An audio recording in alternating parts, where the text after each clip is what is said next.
As runners, we all challenge ourselves in ways we never thought possible, pushing the boundaries of what we're capable of to smash through targets and set ourselves new, bigger and better ones. This awesome hobby that we share gives us one thing in common, and it brings us together as a community. Whether you're working towards completing your first parkrun or you're a veteran of the sport who's run 100 ultra marathons, we all know the feeling of reaching that maxed out effort and our own red line. Welcome to our podcast, where your hosts Brett Elesmore and Andy Maguire discuss the struggles, the successes and everything in between on our running journeys, as we all work towards the next time we're running the red line.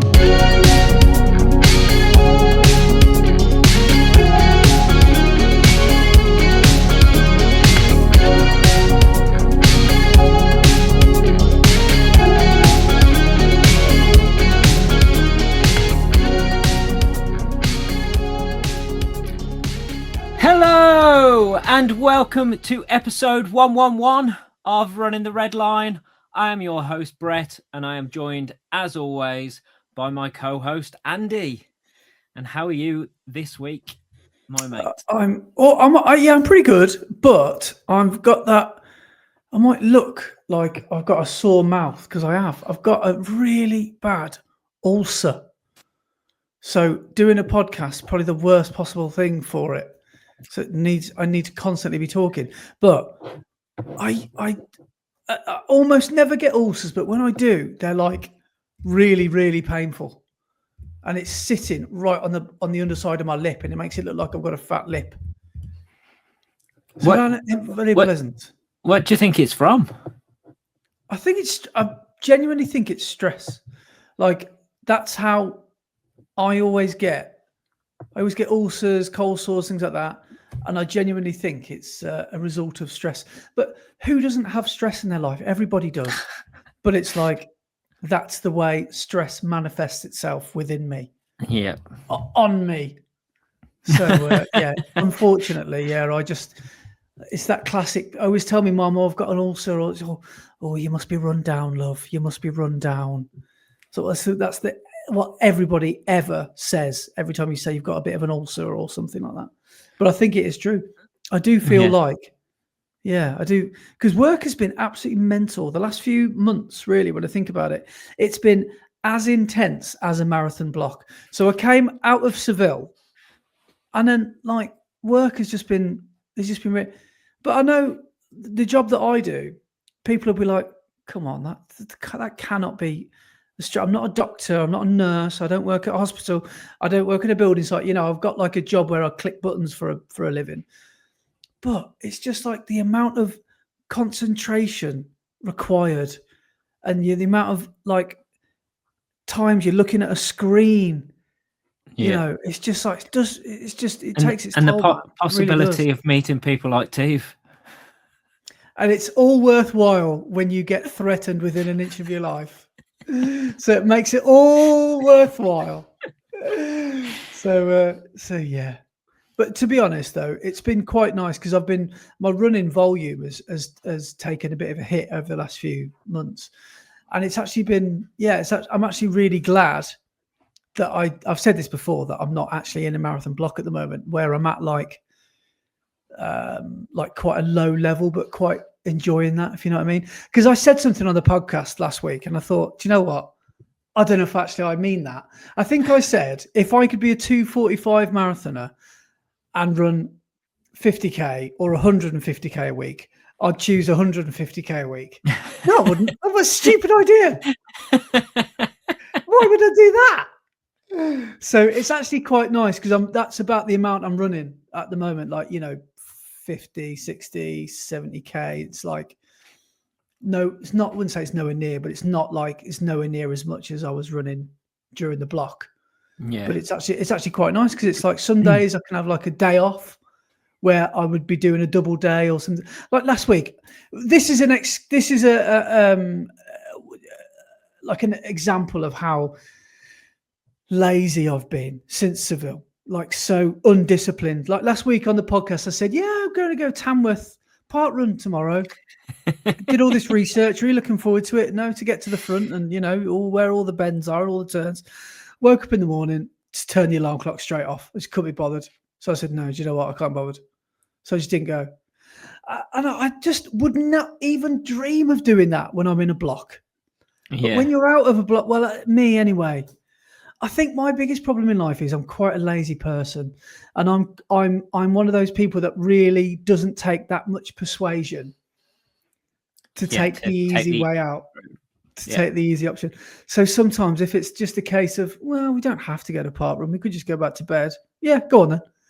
Like, that's why I'm really looking forward, like with Loch Ness approaching and the Worcester, the 126 I want to do then. Like, that's why I'm really looking forward to over the next few weeks, probably back end of June onwards, getting back on it and having a really good summer of discipline again, actually getting up and out and doing what I said I'm going to do. But then again, sometimes it's good to just have these weeks and months of kind of in-betweeny weeks, because you can't always be hyper-focused, can you? You can't always be riding that, that line of intensity all the time. You do need a little bit of ebb and flow in your life and balance and things like that. So, so in a way, I'm kind of letting myself fall off the wagon a little bit, because I know what I'm like. I'll get into a block and I will be super disciplined again. I'll have numbers that I want to hit. Even if I am busy at work, I'll just start getting up at 5, 6 o'clock. Like, I will get the runs in, and I will do double, triple days if I have to. Like, I will get those numbers in. But at the moment, the thought of doing that, just no. Double day. I'd be lucky if I do a single day. I'd be lucky if I do a 5K sometimes. But see, I'm itching to get back. I can't wait to get back up to like 100K weeks, doing like 60 mile a week. Can't wait. I wonder if that's the competitive nature in you, and you almost you know that feeling of when you've hit a level or a time or a goal or whatever it was that you've been dreaming of. I wonder if you've got that thing in you where you've just like, well, I'm at that level now. I'm there. I'm where I wanted to be. I'm not letting myself drop. I want to see what's been.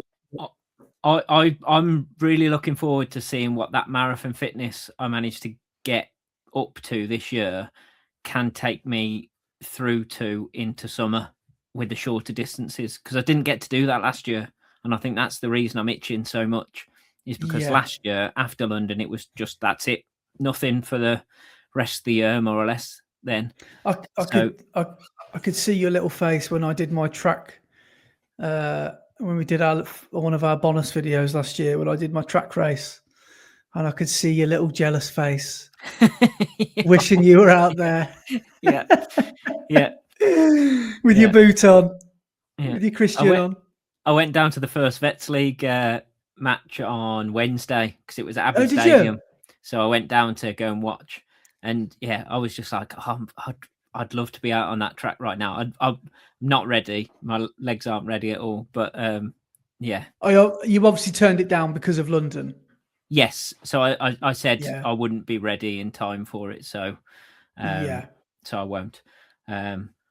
But it's funny. But hang on, it's funny though, isn't it? You're like, no, I better not do that 1,500 meter event, the event that will be over within a few minutes. But cross country, go on, sign me up. 11, 6, 7 miles of mud in the freezing cold. You might have just done an incredible, like, you might be in the middle of a marathon block or just done a race or whatever. You got a race the day after, but that's totally fine. But when it comes to track racing, I do totally understand it. But track is an injury waiting to happen, isn't it? It's a pulled muscle just there, ready for you at any point. But saying that I'm not ready for Wednesday, I've got a question for you in a bit, which basically contradicts that completely. But we'll see. Is it something along the lines of, would you do this if you know you have this? Would you do the London Marathon if you know you have a stress fracture? Is it something along those lines? Right, similar, yeah. I'll ask you about it later when we go through what we've done this week. But I went down on Wednesday, and was watching them all, and it got. Do you know what the weather was like on Wednesday? How all throughout the day. Was it hail? One point it was sunny. Then the next it was really heavy rain. Then the next it was really sunny. Then the next it was hail. Then it was sunny. Then it was really heavy rain. And then the evening was really nice, and it was cool and crisp. Yeah. But blue skies, lovely. And I went down and I watched all the 400-meter races and the sprints and stuff, and all the field events were going on. And then it got to 8:30, and it was time for the 1500s. And they were pretty much the last race other than the relays. And the men lined up for their 1500. They got set off. And as they were racing, the wind picked up a bit and it started to get a bit chillier. And then you notice the light starting to disappear a bit. And then a little tiny bit of drizzle, like spitting at the end of their race. And then the ladies lined up for their race. The gun went, and a little bit more drizzle. And then they completed one lap, and all of a sudden the heavens opened. It just absolutely chucked it down on them for the other 3 laps that they had to run. And I was stood watching, and I was in the headspace of, I really want to watch them and support them round the rest of the race, but I am getting soaked right now, stood next to this track. And I was I was in shorts and a hoodie, so I didn't have a coat or anything on. Yeah. And Rich Banks was stood next to me, and he had like a dry robe on, and he was like, I'm all right. And I was like, yeah, cheers. So I did wait until they finished, and it was a case of they crossed the finish line, and I went, well done, Tamara, well done, Jodie, and then just legged it the other way to my car. See ya. Yeah, fair enough.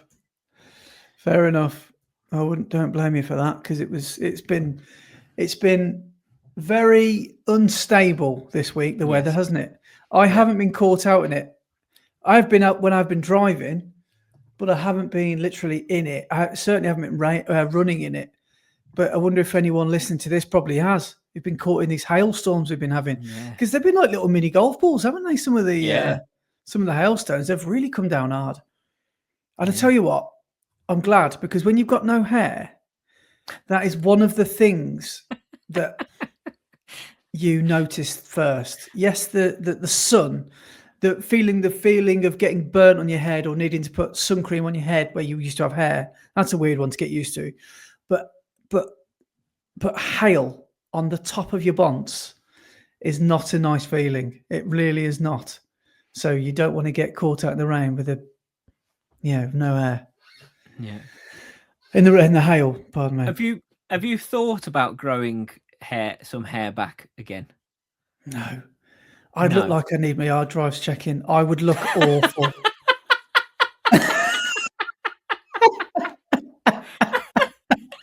Because my fringe would start behind these headphones.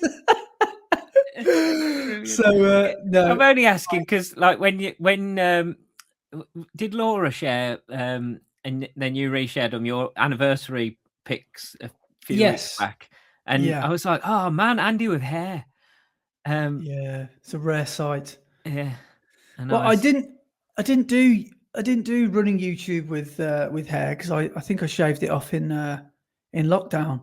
In fact, I shaved it off for charity during the first month or two of lockdown when I first got into running. What do you mean? Because you only had half a head to shave. Yeah, basically, yeah. But it was something I knew I wanted to do anyway. But I did this thing for. I basically just got into running, and I didn't know what to do with it, because I was probably like most runners out there, really, like I really wanted to like start racing and stuff, because I just found this new hobby that I didn't really know what to do with. And so I thought, I'll set myself a challenge of running my first ever half marathon, and then decided to do it in, I think it was June. I think I did it in 2020, and I was like, right, if I get to X amount, I'll shave my head. And I did, and I shaved it the night before I did the run, and I can't even. I can't even grow it back. It just looks like I get this like My fringe, where my old hairline was, just doesn't even bother growing back anymore. I get these little, little bits of bum fluff at the front. But then the majority of my, is it a 5 o'clock shadow or a 6 o'clock? It's a 5 o'clock shadow, isn't it? Comes like towards the back of my skull, and it's just not a good look. The worst is when I've been ill. So if I have like COVID, for example, and I have like 7 days of just doing nothing, I look awful when I resurface. And this is the problem about having no hair. You've got to maintain it. It's like you need to be a gardener. It's like a full-time job. It will just, if it grows too thick, you can't wet shave it anymore. You've got to get the clippers out, or you've got to get, worst case scenario, the scissors. So you have to keep on. And I wet shave my head, so I get the old shaving foam on, once every couple of days, and I just do it in the shower. But why am I telling you how I shave my head? What am I telling you about my head shaving regime? Have you never thought? How did we get here? Have you never thought of growing a Bill Bailey, or no, or maybe like a little ponytail? What advert was it? It was the Bog off. No, that one. You get one free. He had a long ponytail, didn't he? What advert was it where he was in the photo booth and he had a comb over? Oh, was it like Hamlet Cigars or something like that? It was the guy who played Rabsy Nesbitt, wasn't it? I know the guy. Oh, comb over. What were people thinking back in the day with that hairstyle? What were they playing at? I'm gonna Google it now because I need to know what it is. But no, you've never thought of like a Bill Bailey-esque? Out of the question. Completely out of the question. If I can't grow hair here, like a low hairline, no, it's not happening. I'd rather look like a camp version of Jason Statham, at best. There, it was Hamlet Cigars. I was right. There he is. See, that's not a look I'm after, if I'm being honest. Yeah, he looks like the sort of person you see on the front of the Worcester News who've just been up to no good. See, that's the sort of face you'd make as well. Yeah, that's dangerous. That's meme-worthy. Yeah. Brilliant. There we go. But the biggest, when you want to shave your head, the biggest worry that most people have got is that my ears will look massive, and you realise that they don't. Like, it's not, or maybe they do. People just say that behind my back. But I think the biggest thing is your perception of how you will look. But is that why you wear those headphones every week on this pod? Yeah, I don't want to take them off.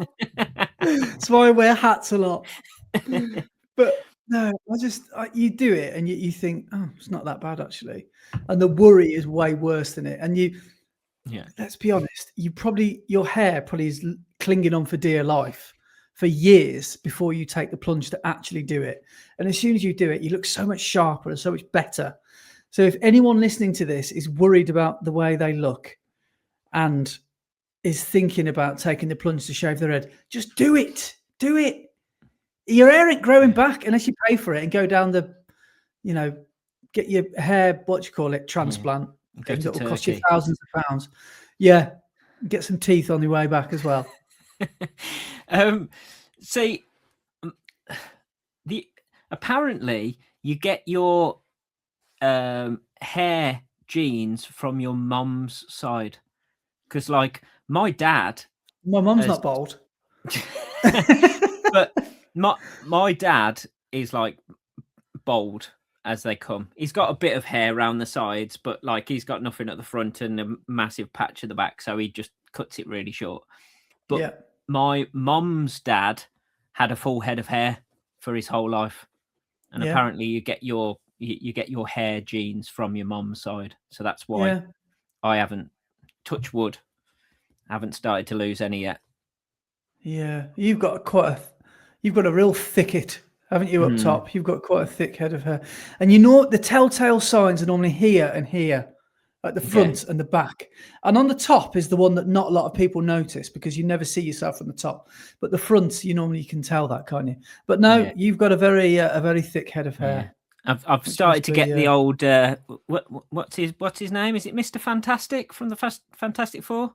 What's his there's name? another film I haven't seen. Don't know. Because he's got like 2 grey streaks, hasn't he, either side of his hair. So I've started to get that, and I've got the greyest beard in the world. See, that's something you haven't got. You haven't got any greys yet. Whereas my beard and my moustache is absolutely covered in grey. Is it? Yeah, I wouldn't be able to grow a big beard like I did in the past now because it'd just be half grey. Really? Yeah. Would you ever be tempted to grow, like a big beardy rich style beard? I had one in the past. I've never met you with one though. I've never. I don't think I've known you with a beard. Yeah. But would you ever grow it back? I don't think I'd grow one now because it would just look silly. It would be so patchy. It'd be ridiculous. Yeah. How do you maintain your moustache? Asking all the big questions on the podcast tonight. In what sense maintain it? How do you keep it level? How do you make it look like it's not?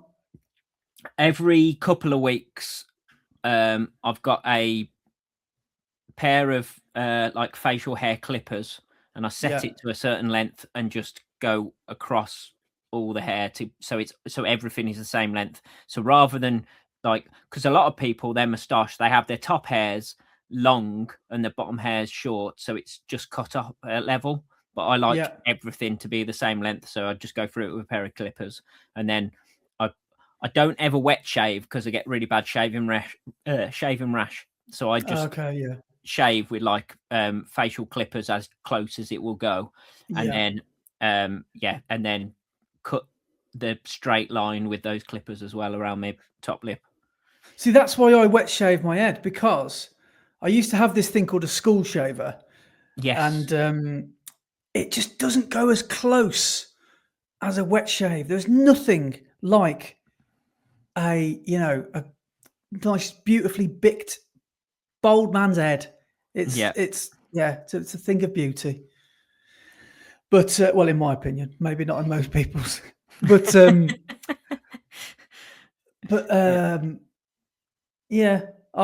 don't think I could pull off a moustache. Could you do a curly moustache? Could you do like a like you're drinking matcha lattes in Shoreditch? I have grown it long in the past and done the twisty bit and waxed it. I have done that in the past. Yeah. Does it become like one dreadlock though? Does it become like you get all bits of food in there and stuff? Well, it depends how long you grow it, but if you style it properly, you are styling it to the side so it doesn't actually go down past your lip. Yeah, of course. And then as long as you maintain it and clean it properly, and I've got a little moustache comb as well, so when it was long I used to comb it as well. Oh yeah, interesting. But yeah, I'm just trying to find not a picture of you that I had when I had my big beard. I've always had my beard's not a very good beard really, but I've always had a beard because I think it boils down to that I've never really, I don't know, I just think I look better with one. I feel like without facial hair, I feel like a bit featureless. Yeah, without a bit of stubble at least. Yeah, I don't know what it is. And I'm not saying that everyone looks better with facial hair, but me, I just feel, I don't know, like... Oh, man. I didn't realise it was that long ago. Egg. Sorry. This was 2018. Man. Crikey. Look at that bad boy. So it was quite there thick. That was thick. You could be smiling. Who knows? Yeah. There we go. Look, that's when I first got in my shop and was doing all my. That's what it would look like now. Wow, I genuinely thought that was a draw. Is that a drawing? No, it's a photo. I was doing work in my shop, and I was sanding all the. Oh, you got sawdust all over your face. So I thought it was like an artist's impression. No, it's white dust all over my face. Wow. But yeah, it's a very different time. And I shaved that off for charity, that beard. Right, if we've got time, just let me try and track down a photo of me that you probably won't recognise. Because I, once upon a time, had hair down my back. But don't get me wrong, if I could, I would have long hair, because I just think it's the coolest thing. Like the absolute cool, especially being a runner now. I always think, I feel like I'm running down a finish line straight with a lion's mane, like I'm the lead singer from Nickelback, just like glistening in the wind with beads of sweat dripping down. Oh, it just would be absolutely amazing. But that's never quite how it actually looks in reality. But let me just see if we can find the old... Facebook's all changed. I never go on Facebook anymore. No, neither do I. Where a photo? Here we go. Right, this is going to take me ages to scroll through. If I can't find them, then I'll give up, because I'm going to have to go back to about 2006. But no, I did used to very much enjoy having a bit of a barnet. I've just found that one as well. Wow, look at that. Brilliant. That's incredible, shaving half the beard off. Yeah. Well, this is thanks for joining us on our podcast tonight. We're just looking back through photos of ourselves. Yeah. Sorry. That was the second time I grew a big beard as well, because I grew it in 2016 as well, and then shaved it off for charity. That was the time when I shaved it off for charity. Do you want to see a picture of someone where they de-age by about 20 years in go on. in one picture? Wow. Yeah, look at the difference. That's madness. What's it say? Thank you for the what? For the donations. Oh, was that your your charity shave? Before and after. Ah, right. No, it's getting too socially awkward now. I've been looking for too long and I still can't find one. But there's that photo of you when you were at Warwick Castle with long hair, isn't there? I think I grew my hair even longer than that when I was at Warwick.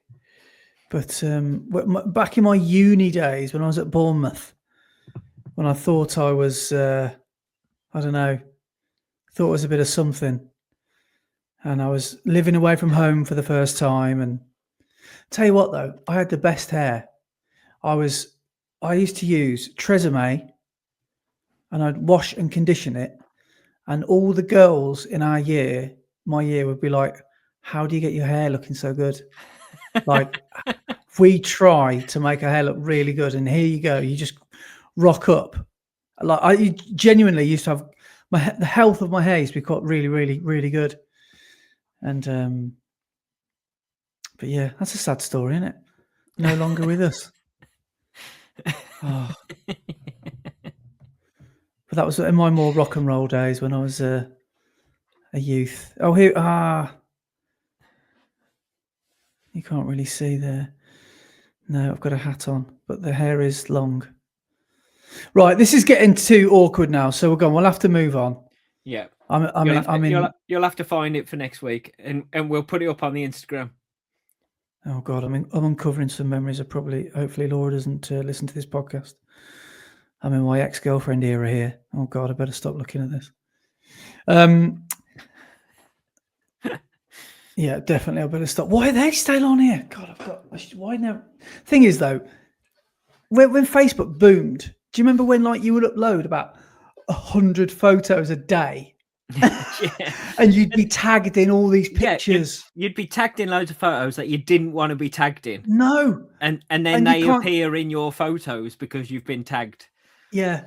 And I've just got scroll through thousands of photos to get to the ones that I took. Yeah, but yeah, Facebook back in the day, you just didn't have any. You didn't have any choice, did you? You just got tagged in everything. Yeah, and there were always really bad photos. It wasn't like MySpace, where every photo was taken from up above, like a diagonal from above you. Yeah. The classic MySpace photo.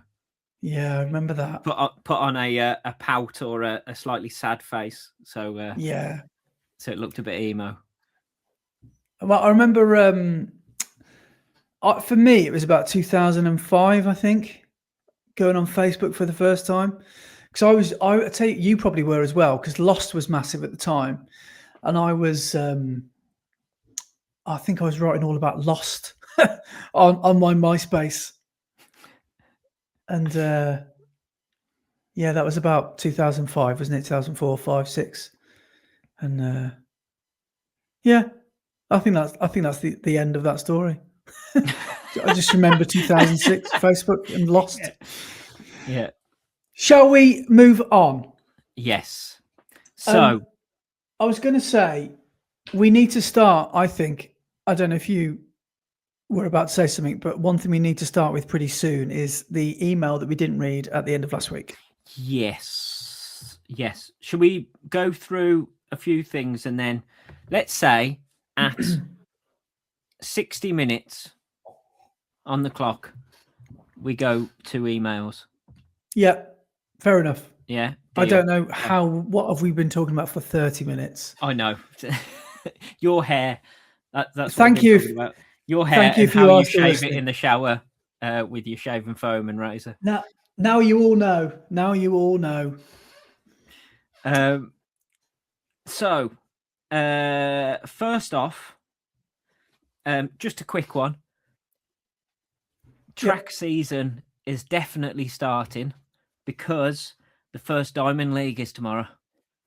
Oh, I had no idea. So Diamond Leagues are back up and running. So first one is tomorrow, Saturday the 16th of May, in Shanghai in China. So why is that how Donald Trump says it? Yeah.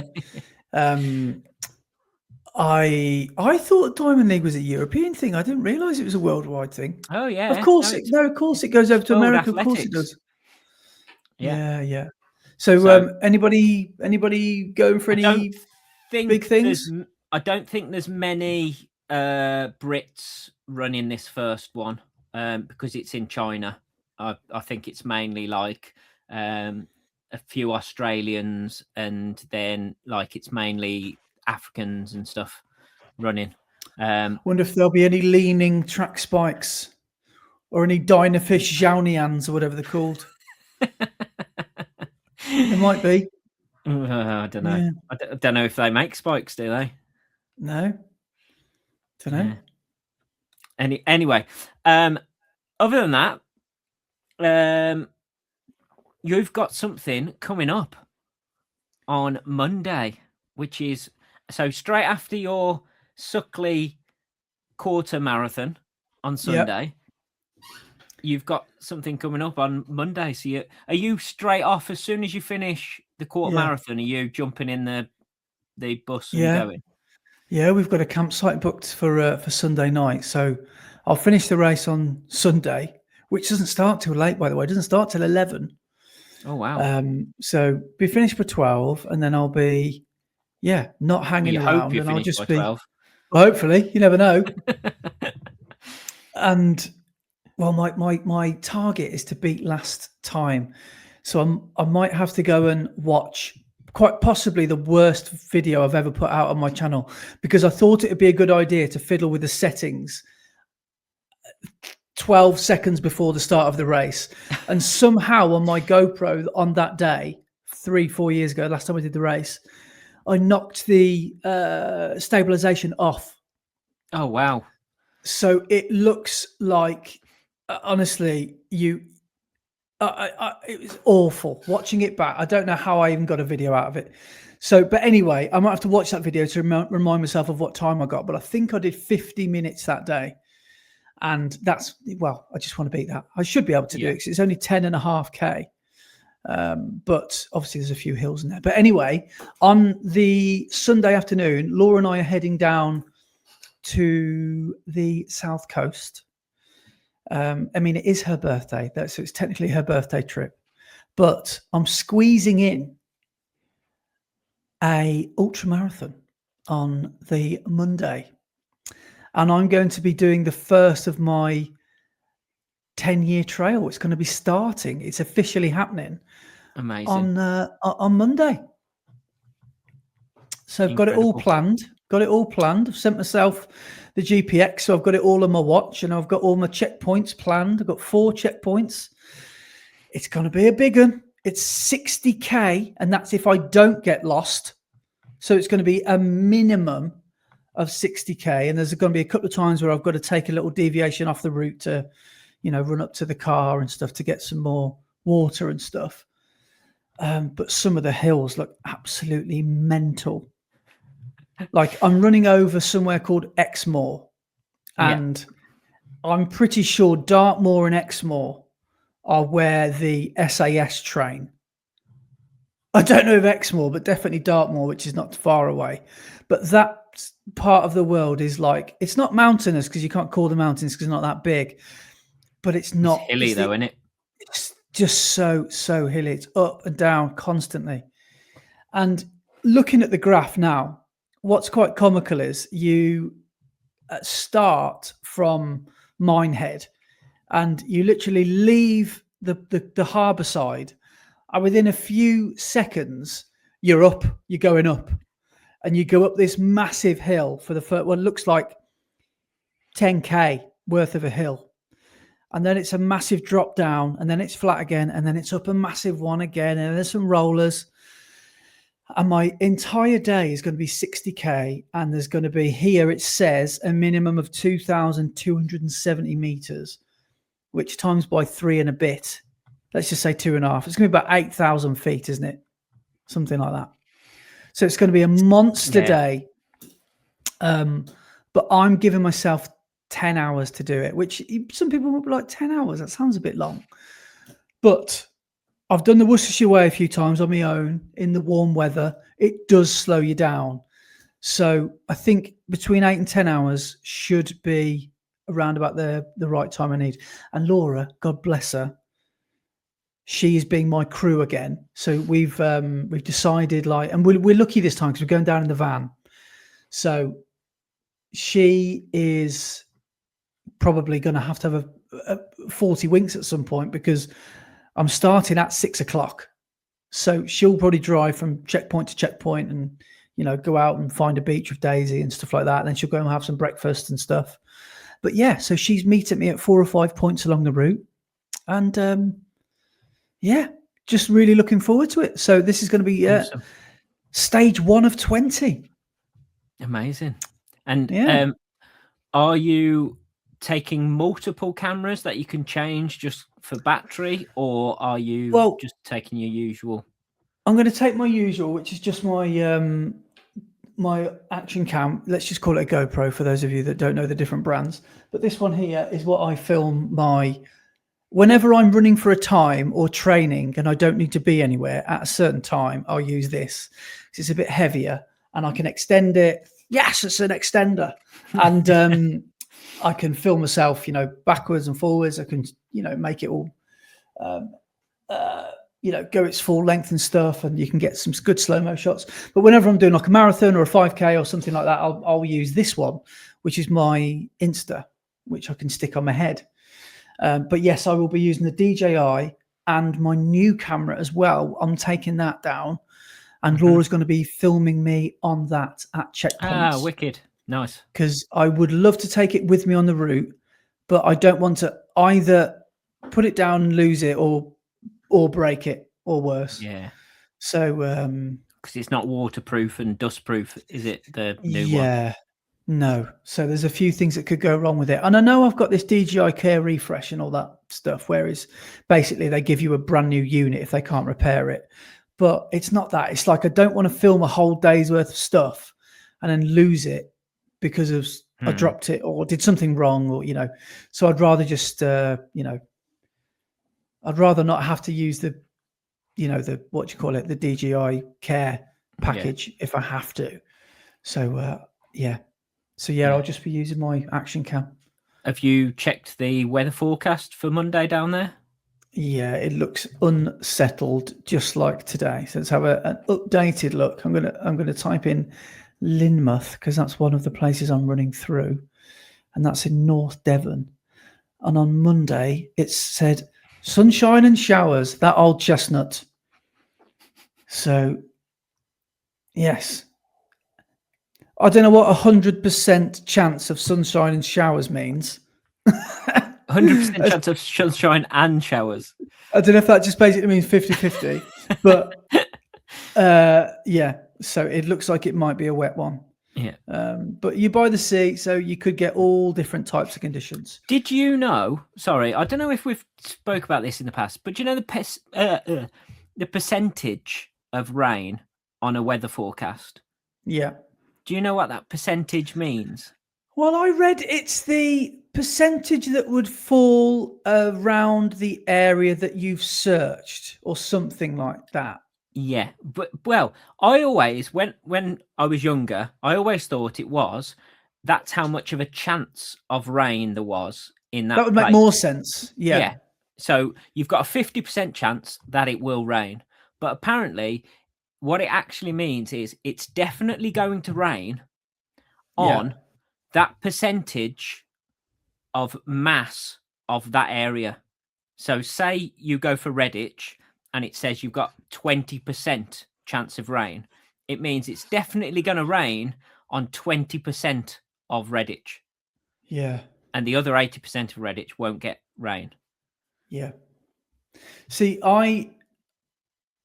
because my job is quite weather dependent, I need to work in not wet weather. So I've now taken to the Met Office. Yeah. And I look at the rainfall radar, and it's very geeky because you can just scrub through and you can see where for example, let's see who's doing Parkrun tomorrow. This is what you can expect. So Worcester is bang in the middle there, and it's going to be a wet one. Yeah. Yeah. So you can see the radar moving through. So I find that a little bit more useful these days. But yeah, I agree that the generic BBC, Sky News forecasts or whatever you use, they are a little bit vague, aren't they? And but yeah, that whole percentage thing is quite confusing because it doesn't quite make sense, does it? Yeah, like 98% chance, and you just stood there and there's no rain at all. So yeah, but looking at the forecast, tomorrow's going to be a wet one. So yeah, that's going to be lovely. So what are you going to Parkrun tomorrow, by the way? I think I'm going to go down to Parkrun. Yes. How I run it will depend on what I was talking about earlier. So let's go into that. So do you know, I said I was going to ask you a question. So this is partly to do with my training week, but we'll go into that in a bit when we talk about our training. But currently, sat here right now, I have a bit of a tight and sore hamstring. Right. Specifically my right hamstring. My left hamstring is a little bit tight as well. But yeah. Tomorrow is the first senior league meet of the year.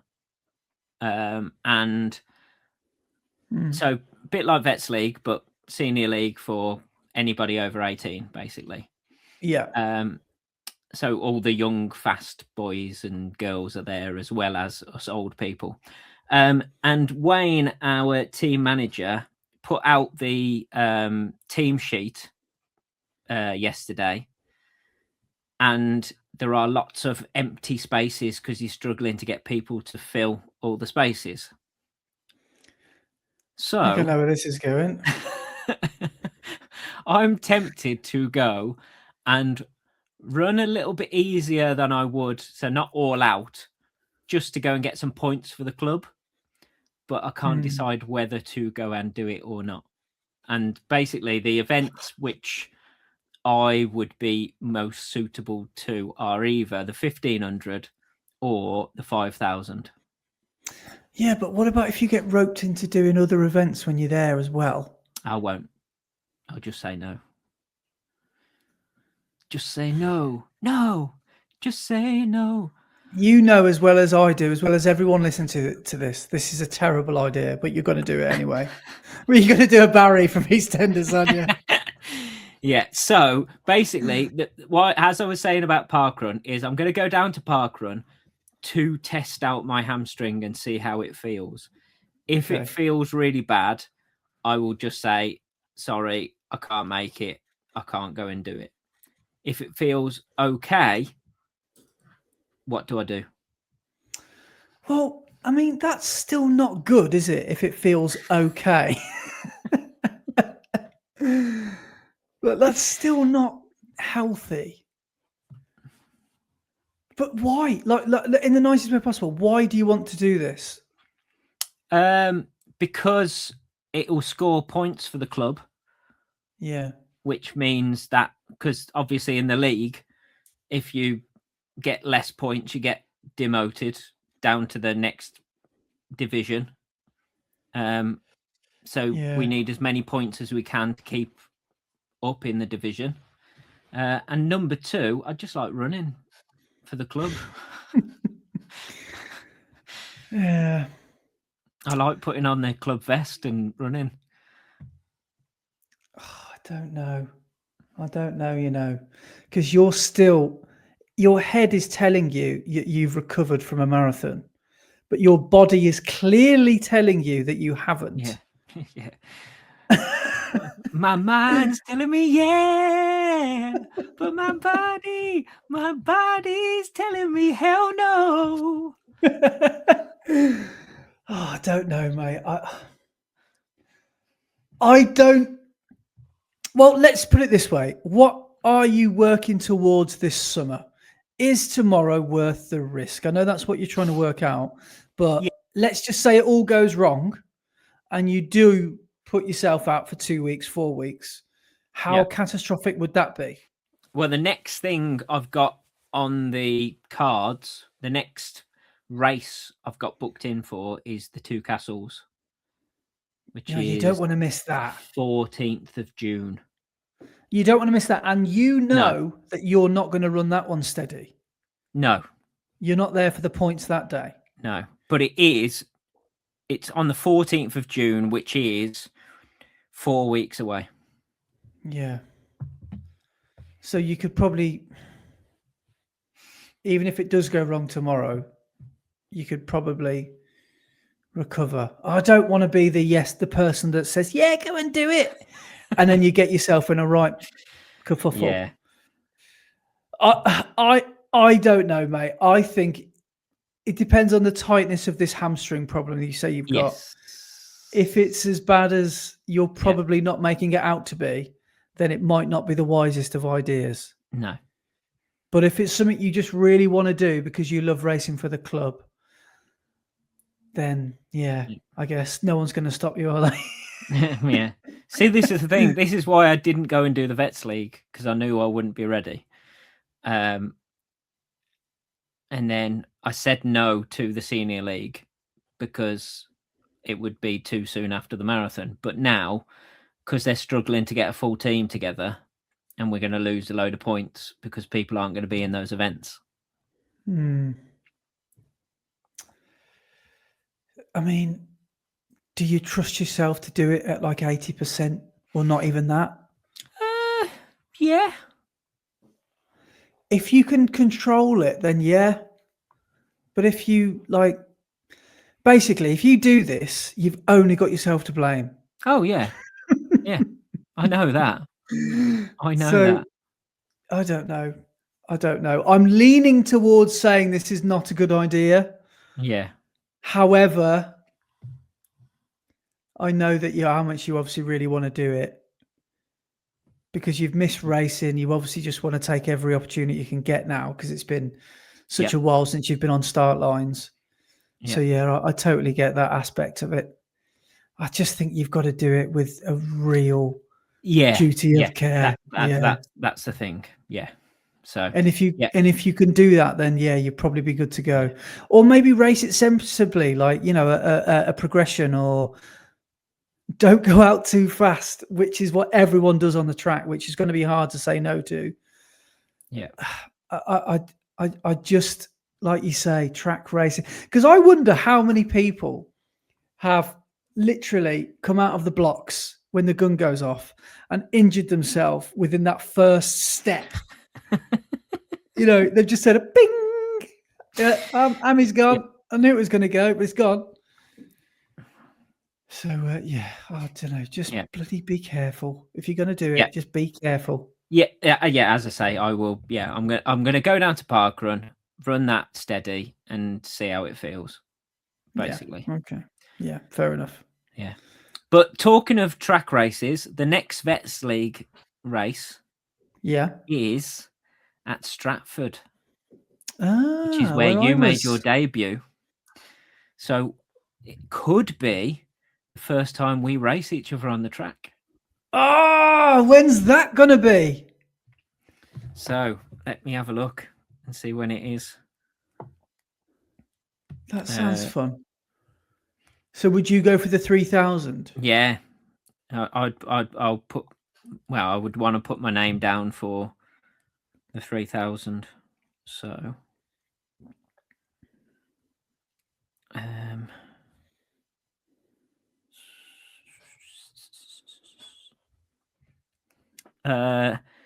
17th of June.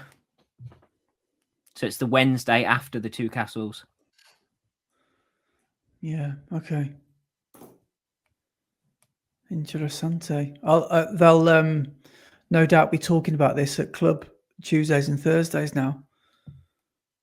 So I'll have to make some inquiries. That could be quite fun. Mm-hmm. Yeah. Yeah. And also talking about races, I've entered a race in this last week, and you are tempted. Well, I'm that tempted. Well, aren't you? I'm on the website now.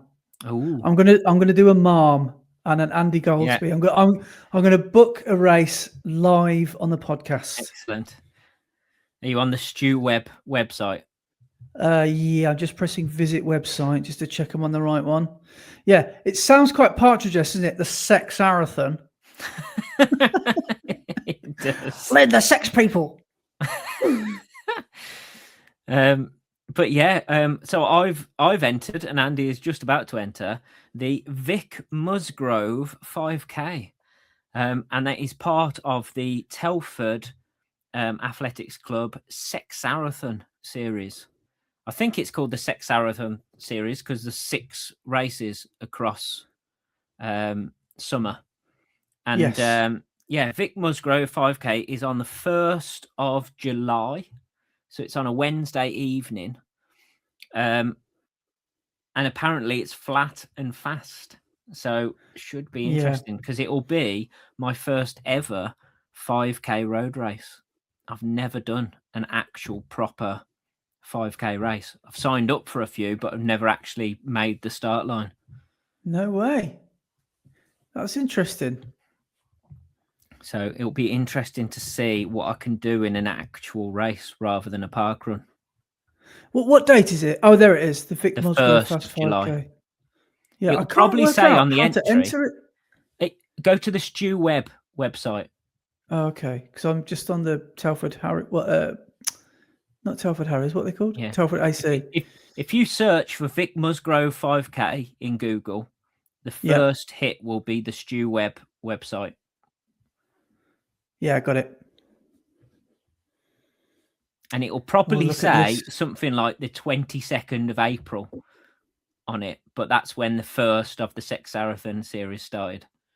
Yeah, they've there's a list of people that are doing it. Yes. Look at all these people. So Brett E.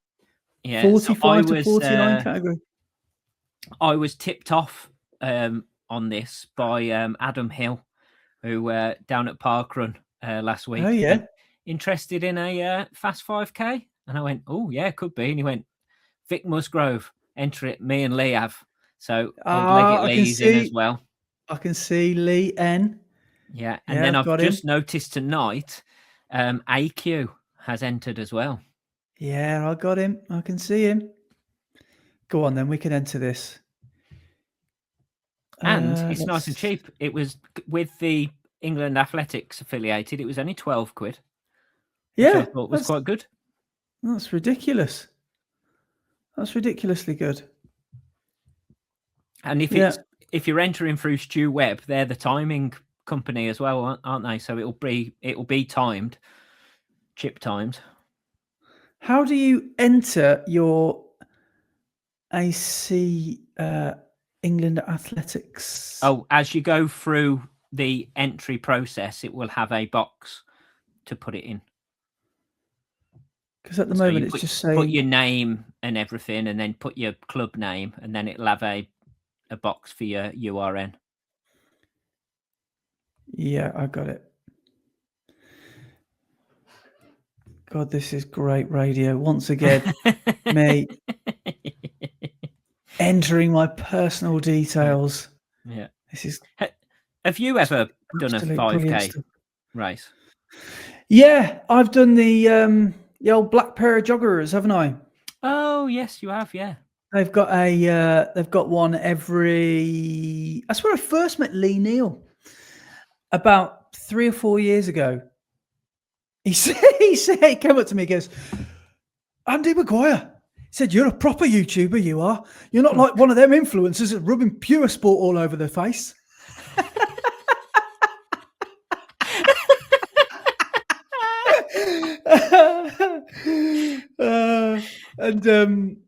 So that I first met Lee, I think he ran like 18 that day or something. I think he did well. I didn't do that well. I've never broken 20 on that course, and it's one of the world's easiest courses as well. It's round the river in Worcester, and it starts in the local park, and it just literally runs out and back around the river. And it's a route I run all the time, and I've done it twice or maybe 3 times, I think at least twice, and I've never run well on it. Never run under 20. So when that comes out, I'll give you a heads up as well, because that might pique your interest. That's normally August, and It's normally on a Sunday morning in August. So, but yeah, that's the only one I've done. I must admit, I'm a little bit intimidated by all the everyone that's going up to the Mid Cheshire, because that sounds like so serious. Yeah, that sounds like the Valencia 10K of 5Ks, doesn't it? Well, that's the race that I've been entered in to before twice, and I've never made the start line for it. So, right. So, is there a chance you can, make the August one? I'd like to, but it depends whether it's sold out or not. I wouldn't be surprised if it's already sold out. Yeah, because I imagine that one places do go really quick, don't they? Yeah. Do people come from far and wide for that one? Is that got like national appeal, a bit like Telford? I think so. Yeah, because it's known as one of the fast 5Ks in the country. Yeah. What sort of times go down there? Is it people doing like 13 something or 14s? I'm not entirely sure. Let's have a look if they still got entries. But like, they have. They have still got entries at the moment, by the looks of it. Here we go. I'm nearly there. I'm just putting my. The summer Mid Cheshire 5K is Friday, the 28th of August. Friday, the 28th of August. Interesting.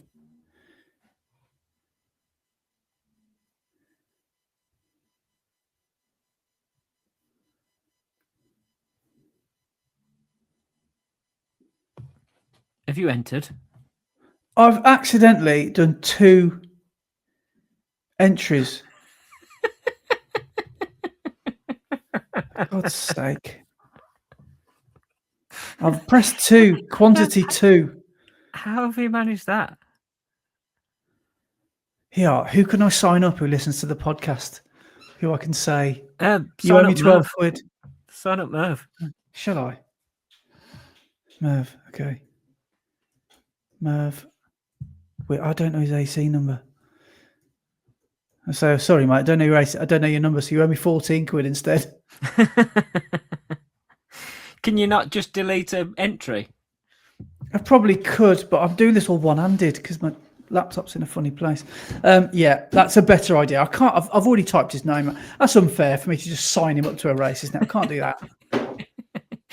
What are you doing July the 1st, Merv? Well, no, you're not. You're racing, mate. But I've got a really important meeting scheduled today. Don't matter. You're coming to race. Cancel it. Cancel it. Right, here we go. Yes. Okay, let's get this properly done now. Oh, I've got to do it all again. Oh, it's already got me on file, so I didn't need to write my name out it anyway. Oh, thank God for that. Well, right, so we got 5 seconds before we go on to emails. God's sake. Oh, sorry, everybody.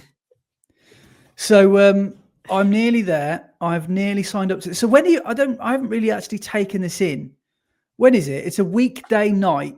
It's Wednesday, the 1st of July, and right. I think it starts at about 6:30. Okay.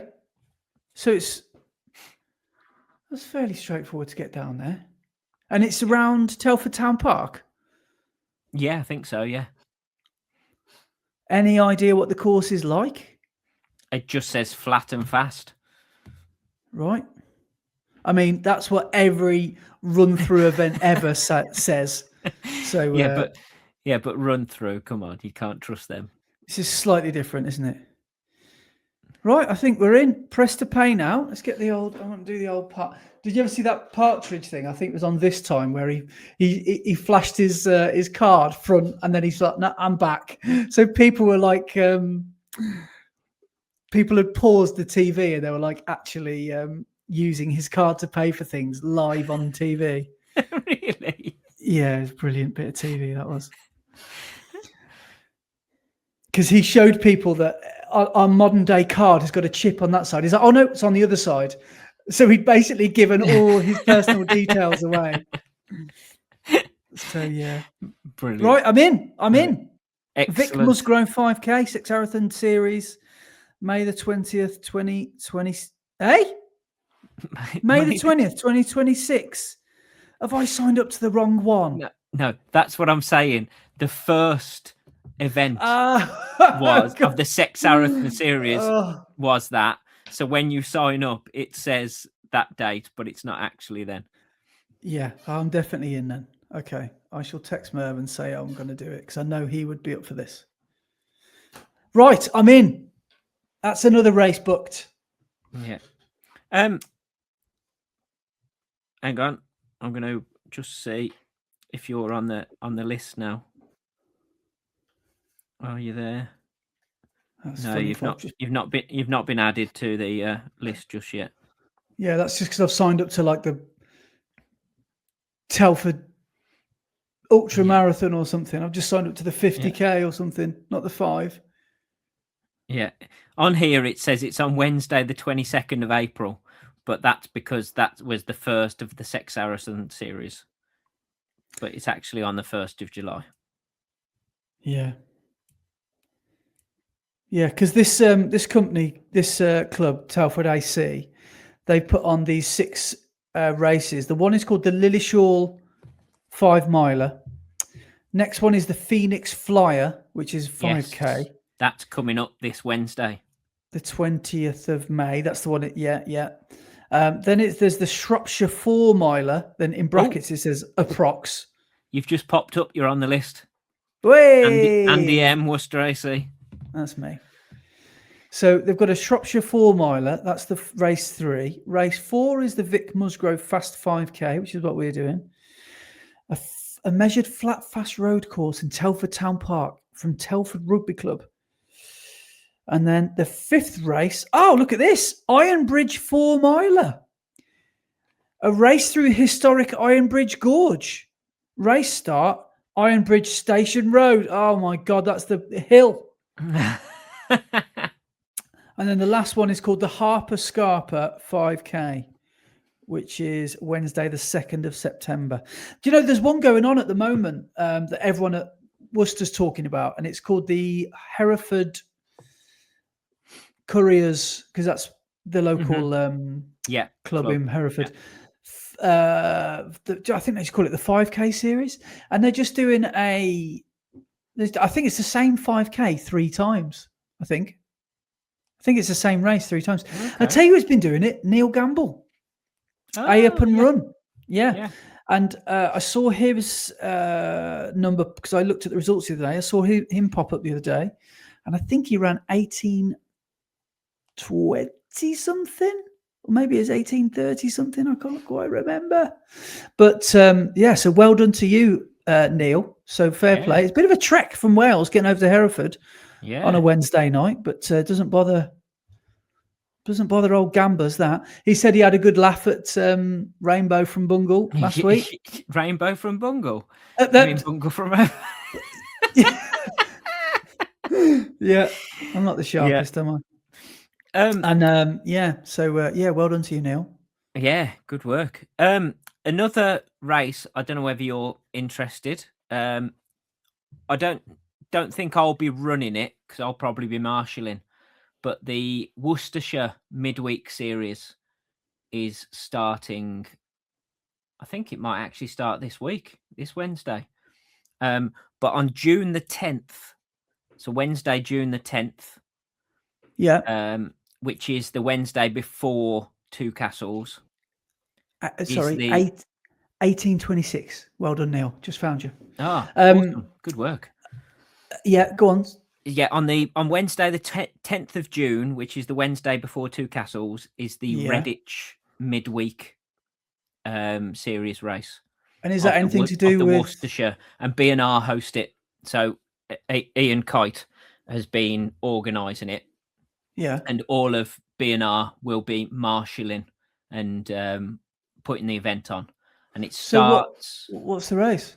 So it starts basically where Parkrun finishes in Stitch Meadow, and it goes out, but it's mostly trail, so it goes through all the woody bits of Arra Valley. Oh, right, okay. So I've never really been off-road in Arra Valley. Are there hills there, or is it quite a hilly woodland, or is it all flat? Or there are a few hills. So you'll go up past Ipsley Church. So you'll go up Ipsley Hill, and then you'll go down towards where the cross country is, down in Ipsley Meadows and all round there. And then you end up coming back to Stitch Meadow where it finishes. Right. And what's the distance? Oh, good question. I think it's about 6.5 miles, I think. So it must be 2 laps. Worcestershire Midweek. Is that 2 laps? No, it's one big lap. Oh, right. Okay. Sounds interesting. Yeah. So, Worcestershire Midweek Series. So the Redditch 10K. It's 12K. 12, right? Okay. So actually, distance, isn't it? That's about 7 mile, isn't it? Yeah. Maybe 7.5. Right. But yeah, that's on, when did I say? 10th of June. Part of the Worcestershire Midweek Series. Right. Okay. Yeah, another one to consider. I've only got 2 castles, and I think that's it. I think that's all I've got booked in over the summer. We've got and now Telford. Now. Yeah. That's all I've got booked at the moment over summer. Do you know what? I didn't even check the diary. I didn't check the master document, the shared diary with Laura. Oh my God, have we booked like a night out or anything? Like very, very rare, unlikely. Wednesday, 1st of July. No, we're free. Good, thank you. Thank God. Excellent. I would have had to have an awkward conversation tonight saying, you know that dinner you've just planned for your mum's birthday? Yeah. Can we do it in Telford, please? Can you watch people around the park? There's some really nice restaurants in Telford. Gee, you would never guess where everyone is talking about at the moment. Best place to go out to take your 70-year-old mum out. Telford on a Wednesday night, 6:30. So yeah, right. Let's write that in the diary. Yeah, I'll probably get a comment in a minute. She'll probably text me going, "Who's Vic Musgrove? Why are you hanging around with him? Why have you put him in the diary?" 5K. So that's 6:30 kickoff. Okay, so that's in the diary. That is official. Yeah. I didn't tell you where Saturday's Senior League track race is as well, did I? Tomorrow. Yeah. Do you know where it is? Where? It's over in Tipton, eh? Oh, will you see any of the Q boys? Are they track runners? Will they be? I don't know. Probably not. So Tipton are hosting, are they? I guess so. Yeah. Right. Ah, good stuff. Oh, I tell you what's a new development in at Worcester. We have had and are in the process of having new club vests. Oh yes, you said, yeah. So Merv has been rallying the troops and has been doing some work behind the scenes and has found a kit provider that makes ultra lightweight running vests that are club replicas or whatever you want to call it. They copy the design a little bit like what Saw do. In fact, a lot like what Saw do, but about 70 quid cheaper per unit. Yeah. Because we got a quote from Saw, or Merv did, and I think the quote was something stupid like, you need to buy a minimum of 20 units at £100 a unit. So Merv would have had to stump up 2K, just to, and then he's got to try and sell 20 vests for 100 quid. That's ridiculous, isn't it? Yeah. That is ridiculous. So yeah. But anyway, I won't say too much because they haven't arrived yet, and I don't want to, give anyone false hope, or there might be no good. I don't know, but they're on their way apparently, and samples have arrived, and people have tried them on and stuff. So yeah, hopefully we'll be getting some new vests. So maybe when Worcester comes around for the Worcester half, maybe I almost definitely will be wearing that if it's past the sweat test and past the race test, and everyone's thinking they're good. Yeah. So yeah, I'll probably be wearing mine. Excellent. Yeah. Yeah. I think we've pretty much got the same races booked in for the rest of the year. I've got 2 Castles and the Vic Musgrove 5K. Yeah. And then after that, I've got Worcester half and Telford 10K. So you have quite deliberately decided for a no autumn marathon this year? Yeah, I think so.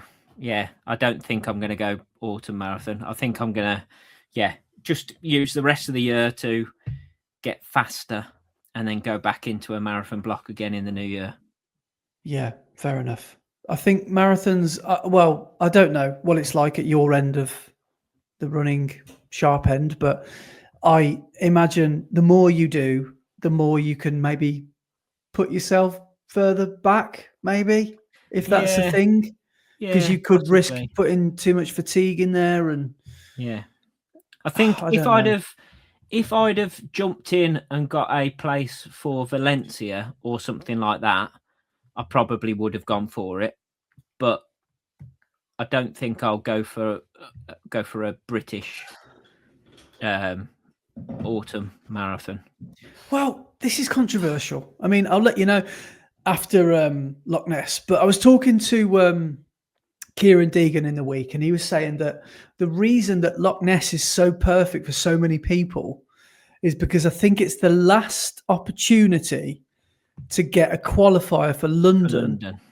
And it just so happens to be a quote unquote fast marathon course. Yeah. Because it's all downhill, or a big majority of it is downhill. So people go up there as a last chance saloon or book it early because they know that they can throw everything at it. And that probably plays into the organisers' hands very nicely. Yeah. Because I bet you they sell out quite quickly. Yeah. Which they have. They have sold out about a month or two ago, I think. So, yeah. But I also think there are not many. I haven't done them all, so I can't really comment. But there aren't many fast marathons in the UK. I mean, Boston, Lincolnshire, what Mac went up to do has proved that you're at the mercy of the weather. Yeah. Yes, it's flat on paper and all that, but if the weather doesn't play ball, then you game over. Not game over, but it makes it hard from the blooming gun, doesn't it? Yeah. And then you've obviously got London, but then you've got Manchester's fast. Yeah, you've got Manchester. Yeah, Manchester's probably the fastest UK marathon, isn't it? I would say so. Yeah. Yeah. And then you've got Abingdon's getting quite a lot of popularity lately, isn't it? Yeah, apparently that's quite a good course as well. But yeah. What puts me off with that is on the roads and the roads aren't closed, or only half of the road is closed and there's cars on the other side of the road. What about the paths that you have to run down and stuff? Yeah, I've heard similar things about the MK Marathon in Milton Keynes. I don't know if that's much cop. I don't know if that's any good. Apparently that's supposed to be fast as well, but it's very twisty and turny because it's all around Milton Keynes Park, isn't it? Yeah, that doesn't sound very appealing to me. No. I also wonder, I mean, yes, I might be looking at, this is probably smaller margins than 1% here, but the tarmac, right, in Valencia was a different recipe of tarmac. It was just different. It was just beautiful. And when you think about some of the roads that we have here, the potholes, the different patchwork quilts of repair jobs, you've got spongy tarmac, we've got all sorts of different, I guess, consistencies of it. Maybe I'm making excuses here, but Valencia, it all adds up to Valencia being the one. Now, I actually at one point thought Seville might have been faster than Valencia, but the more I thought about it, the more I think, no, there's a reason why people flock to Valencia and not Seville. And I can't really put it into words, but Valencia is just such a fast marathon. So I can totally see why they can charge what they can charge for people to get into that marathon. Because I imagine so many people's PBs happened there. Because the roads are just so fast. So, but there's nothing like it in this country, really, is there? Manchester's the closest. I suppose you got Brighton. I'll have to let you know what Loch Ness is like. Yeah. I wonder what times people are running Loch Ness. I wonder if anyone will go like under 2:15 or I bet they will. I bet you people will come from like Edinburgh and those running clubs. Yeah. Like Edinburgh's got a really big running scene, hasn't it? So I bet you people might, want to break the course record if conditions are good. But I can't really think of many others really off the top of my head. Any good fast marathons really? But yeah, I've got my eye on a couple in spring, but I won't. I'll keep those. I'll keep that under my hat for now. Local or abroad? Abroad. For me, it's the way forward. I don't want to do many UK marathons. I don't want to do Manchester again until I know I can go under sub 3, because I would love to do Manchester for the next time under 3 hours. Yeah. And that won't definitely be this spring. So I think maybe the year after I might do that. I've put I've thrown my hat in the ring for London. Obviously, very probably won't get in on either day. I don't think I'll do Brighton for the same reasons. I think when I go back to do Brighton, I want to really, really smash it, and I don't know if I'll do that. So yeah, I'm thinking of looking abroad again and maybe making a little a spring holiday out of it. I've missed the boat on Seville. That's all sold out. Yeah. So maybe a Spanish one, maybe elsewhere. I don't know, but no plans yet. Mm-hmm. I'll keep you all hanging. Well, I'm guessing it's going to be a Spanish one because you're going to try and do all of the 5 Spanish ones. Yeah, I would really like to do that. There's one in November that I've had my eye on for a long time called the San Sebastian Marathon, which is, I hear, so I was speaking to someone at the Expo at Seville about this, it can be a very good and fast marathon. It's 2 laps. It's 2 half marathon laps. But apparently, because it's a coastal city and it's near somewhere infamous for dodgy weather called the Bay of Biscay, because it's in northern Spain, you can get horrendous November weather, real bad stormy winds. And I think it's actually been cancelled last minute before. So, yeah, you could come up against it weather-wise. But yeah, San Sebastian's one I've always looked at. Obviously, Barcelona is, by the sounds of things, the new Valencia and the new Seville. Lots of people seem to be...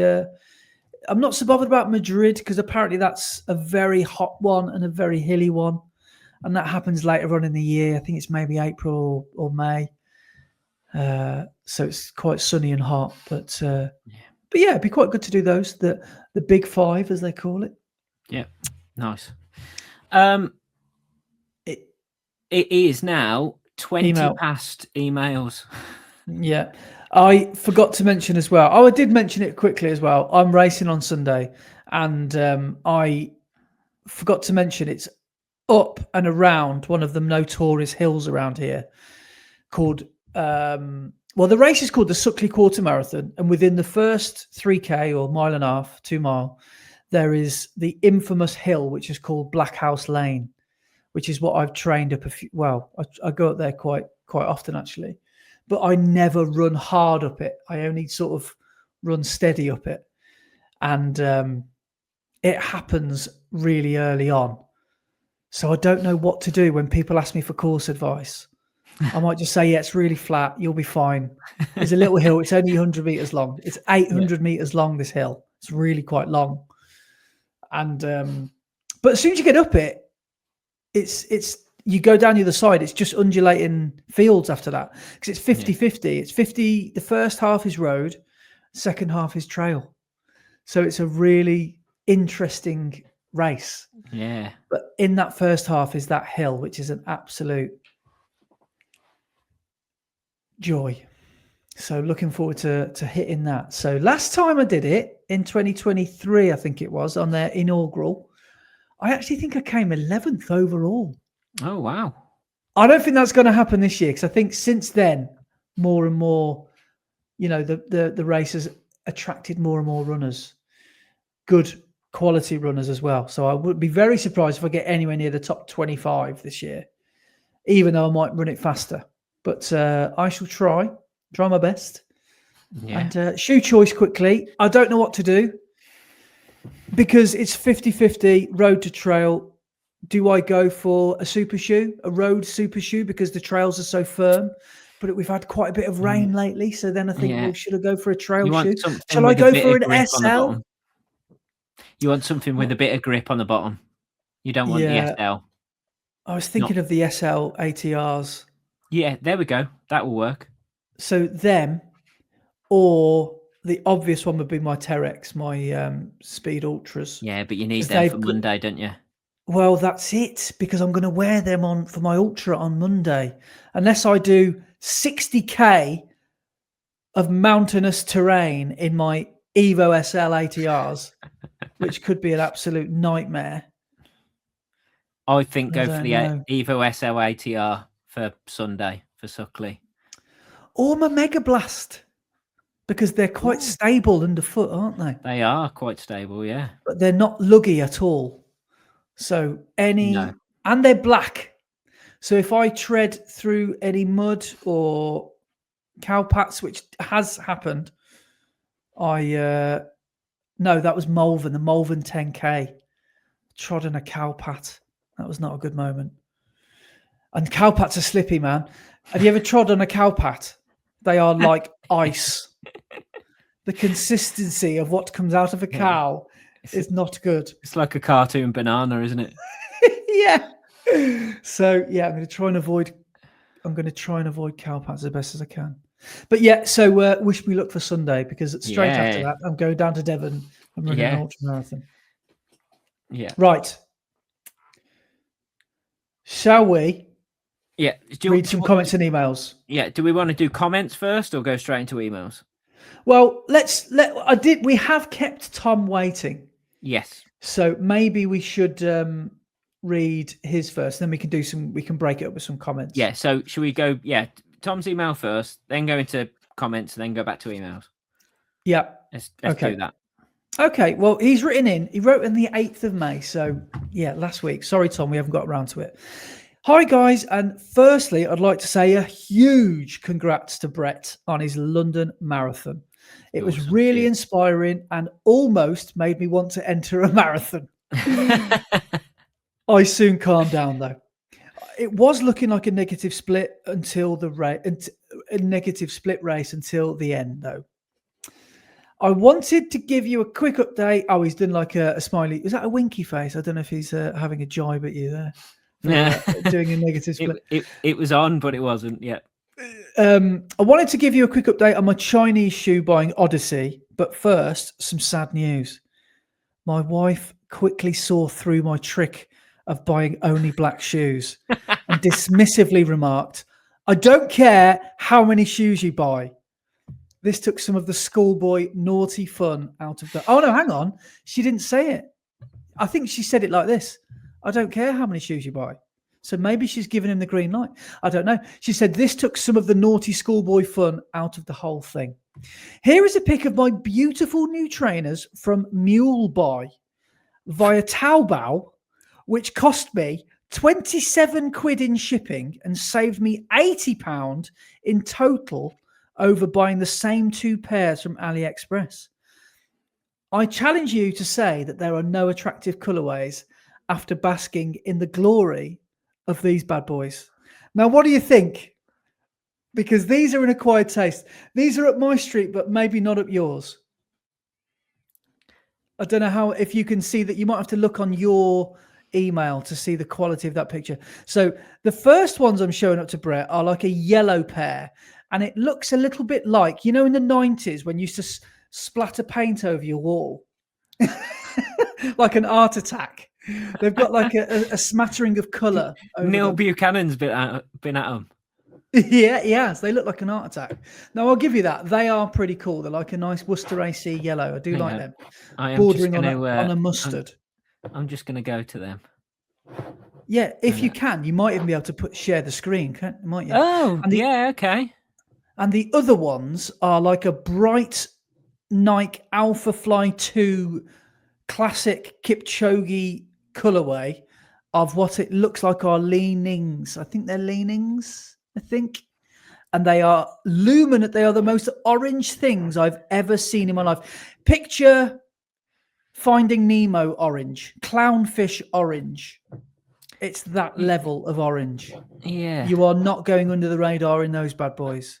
I mean, I like the yellow splattered 80s style colorway. I like them as well. Yeah, they're not very pretty shoes, though, are they?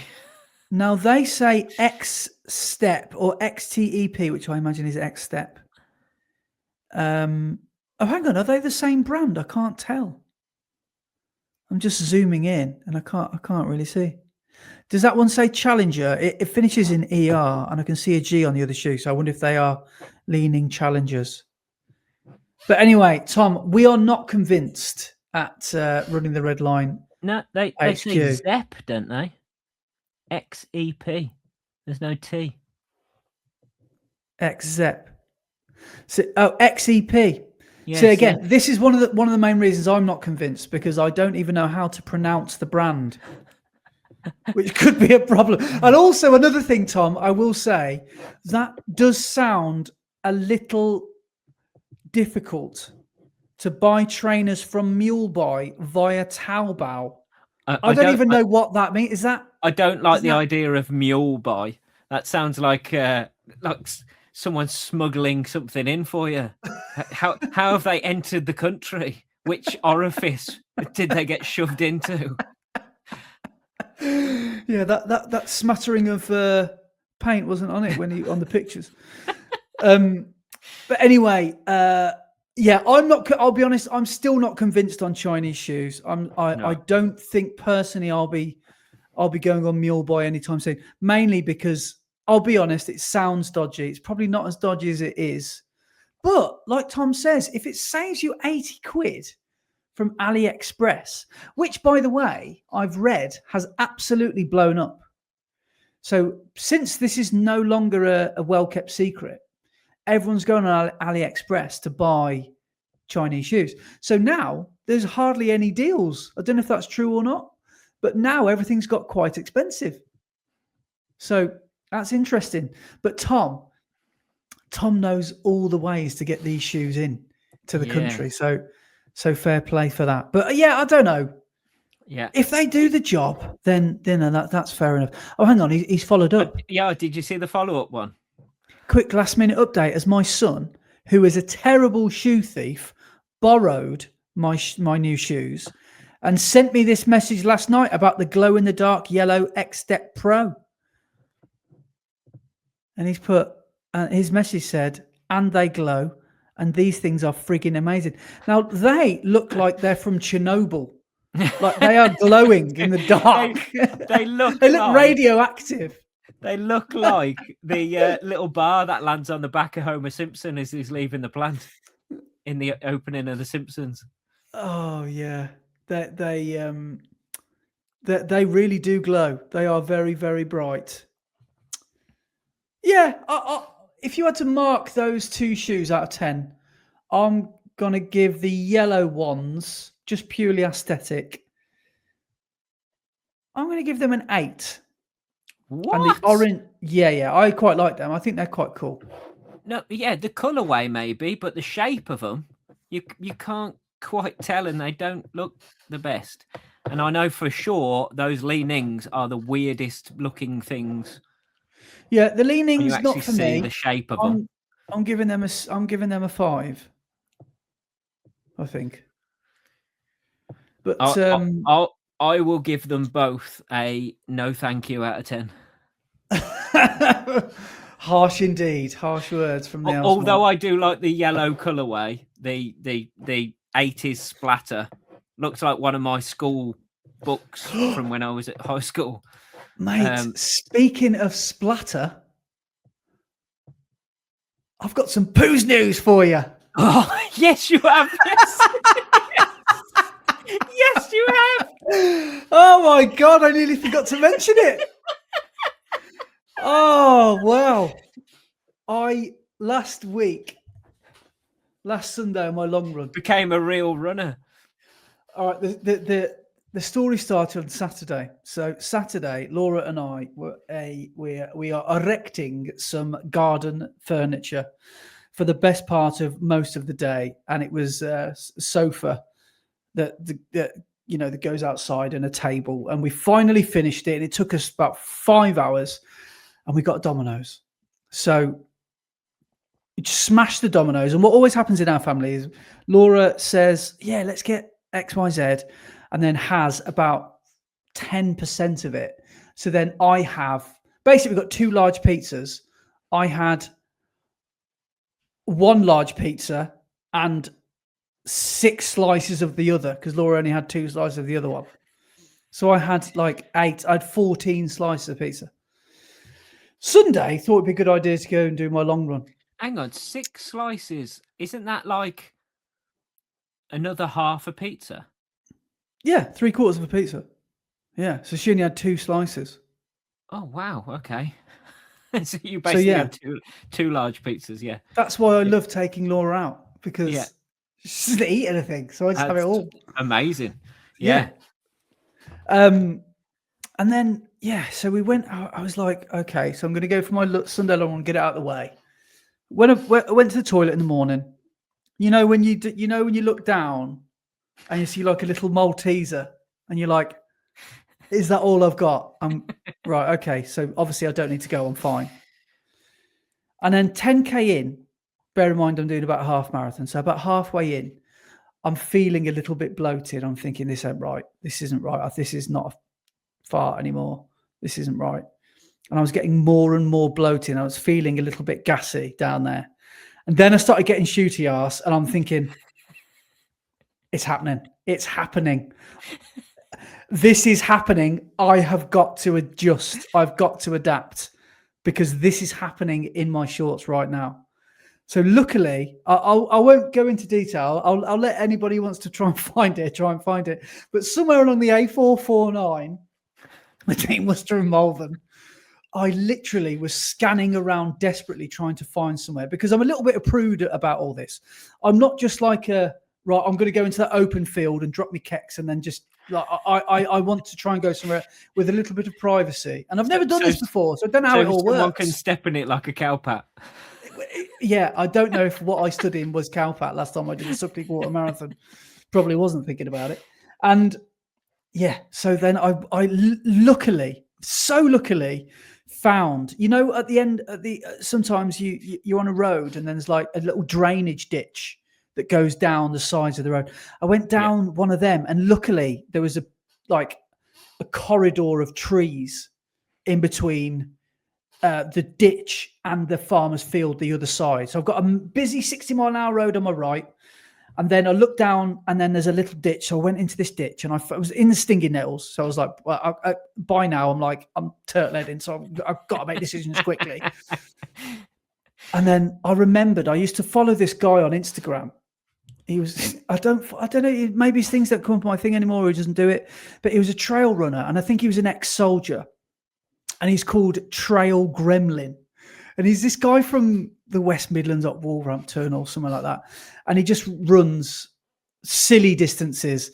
And he always used to talk about the different techniques of how he would poo in the wild. And one of them stuck with me was choose a tree, stick your arms around it like you're dancing with it in a school disco, and then lean back but don't let go. So you can adapt to deep squat, but you're still holding this. Because I was worried about my balance. I was worried that I was going to fall. So I was like, right, I'm holding onto this tree. And shorts came down just below my quads. So I thought, right, can't put them down my ankles, because I'll literally just fill them. Yeah, exactly. Pointless. So don't do that. And then, so I did my poo. Your pants would be your cone to your Mr. Wizard.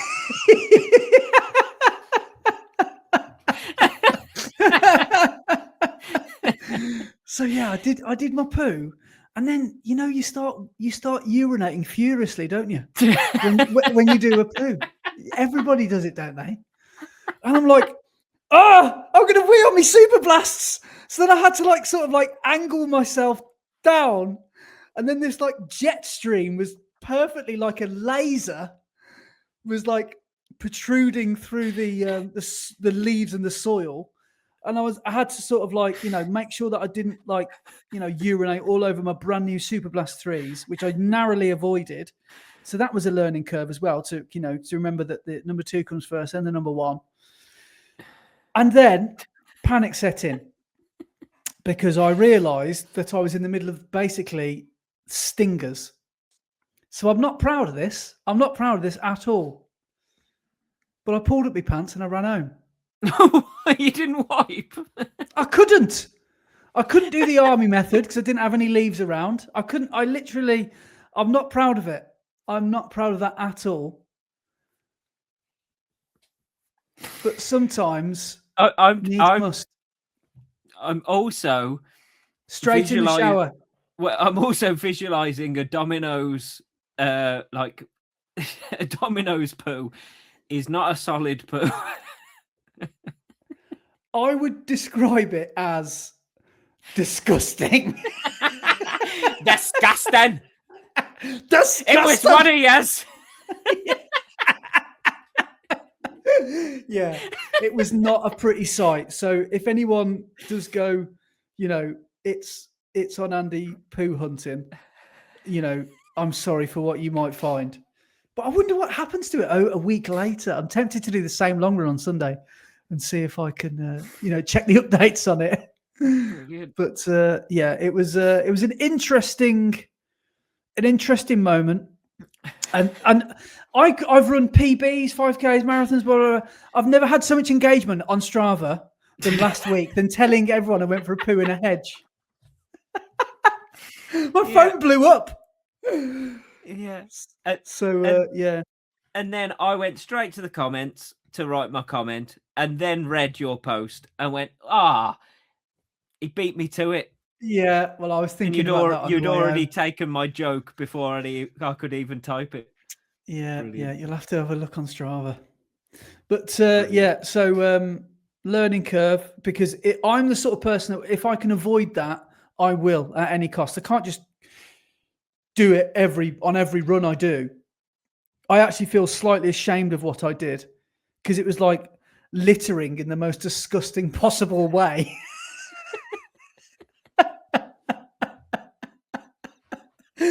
And then the care I took of myself afterwards was very unhygienic. You know, it was not a good morning, really. So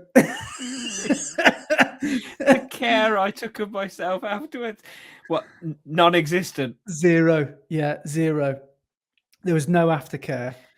And straight in the shower. Looked like I dropped a bottle of HP sauce in the shower. Sorry. That was a bad one. It wasn't that bad. It wasn't that bad. But this podcast has really changed the dynamics, hasn't it? For big periods, we were just booking a race, like just sat here, just two mates, just on the internet. And now here I am telling you about the shape of my muddy anus after an incident in the wild. But anyway, thrilled to have finally joined the club. And now Kleenexes will need to be taken with me, I think, from now on. That's the key, isn't it? Just take some wipes. Yeah. With you. Yeah. So, I feel disgusting and I've learnt my lesson. Yeah. So the lesson is don't have a Domino's the day before a long run. Yes. I think that is it. But I knew that, but I still did it anyway. Don't have 1.5. Well, 1 3/4 Domino's the day before. Yeah, that didn't help. That didn't help at all. But the warning signs were there. You know, I went to the toilet first thing in the morning, nothing happened. That's not a good sign. For me anyway, that's not a good sign. Because that's when you need to go and have a coffee and wait for a bit before you go out for the run. Yeah. I should have took Daisy on a walk or something and got myself moving. Not a long walk, but you know. Apparently, coffee does help with bowel movements and get you regular in the morning. But apparently, it's warm drinks as well. So it's not just coffee. It's warm drinks. If you want to speed up that process and get yourself emptied before a run, warm drinks. So a cup of tea or like something warm will also help. I am listening, but I'm cringing now. I can't believe I've just shared some of the things I've just shared over the last 10 minutes. I am truly sorry if anyone has felt they're not listening by now. They've turned it off and they'll never listen again. But I'm truly sorry if I've absolutely horrified you and maybe changed your perception of me. And if we ever meet in public, you might just, you might not go for the handshake. The first thing they're going to be thinking is, has he wiped? You dirty bastard. That's what you're going to be thinking, yeah. But come on, we've all been caught short. It's just taken me a little bit longer than everybody else, I think. Yeah. But somebody make me feel better. Somebody write in, please, and tell me a disgusting story. No one's going to do that, are they? Sam, we can't read Sam did it under a bridge in plain sight of everybody. That is disgusting. That's a criminal offence, isn't it? In broad daylight. Shite it up. That was good. That was a good line. Yeah. So anyway, I've been told that we've all been there. So now I can officially say I have. Yeah. But anyway, shall we move on to some comments and emails? Yes. Some comments. Yes. Let's get the comments going. Right. So first one is from episode 104, so a while back, but it's from Danny. Danny is back. And they put, I already watched this pod. I knew I fell asleep, but this must be the third time I've played this pod. I do that though. I listen to podcasts when I'm going to bed, going to sleep, Yeah. and you can't remember what you have and haven't listened to. Yeah. And then they put, I was nervous when I heard my comments read out. I felt really silly, but it was reassuring to know that what I wrote was understandable. Your comments aren't silly. Any comments aren't. They can't be as silly as Andy's story that he's just told us. So never worry about what you type. Listening to the pods has encouraged me to try 5K walks. I did try to run, but I don't think I know what my easy pace is. I'm looking forward to figuring out what I can handle.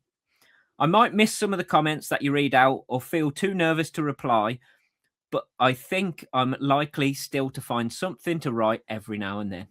Awesome. Yeah, Danny, we welcome all of your comments, and that's ace that we have encouraged you to get out and about. So amazing. Yeah, let us know how it goes with your walks and then as you progress into some runs.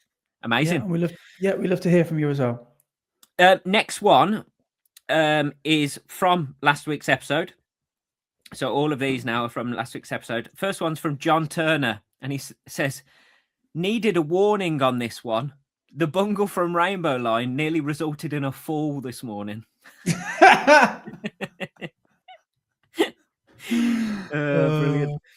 Next one is from the A. Jarvis, and says, spot on about the Birmingham half t-shirt. I'm stuffed into my usual medium shirt like a sausage. Yeah, it's not a good look. That is the worst t-shirt I've ever had in my life. Glad it's not just me. I thought I'd grossly overdone my carb load. Brilliant. Next one's from Mark Hurdy-Gurdy, and he says, the speed awareness lady that provided the examples of what would happen if you hit someone at different speeds.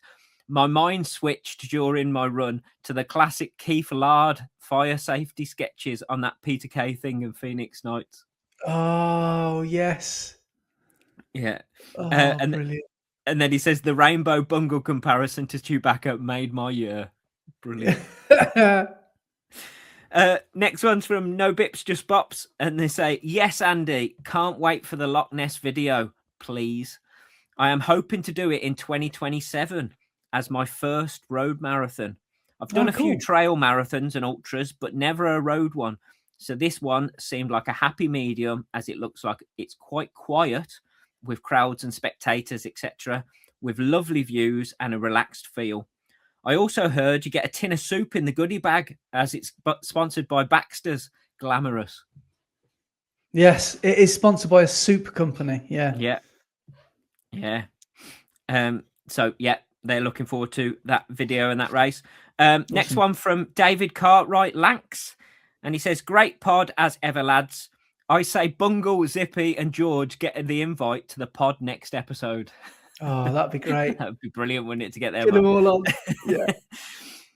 Sad to see the latest recorded victim of Savile is Brett's memories of his early London marathon. God. Seriously, thanks for giving up your time for this and your channels, lads. Top stuff. Amazing. Cheers, David.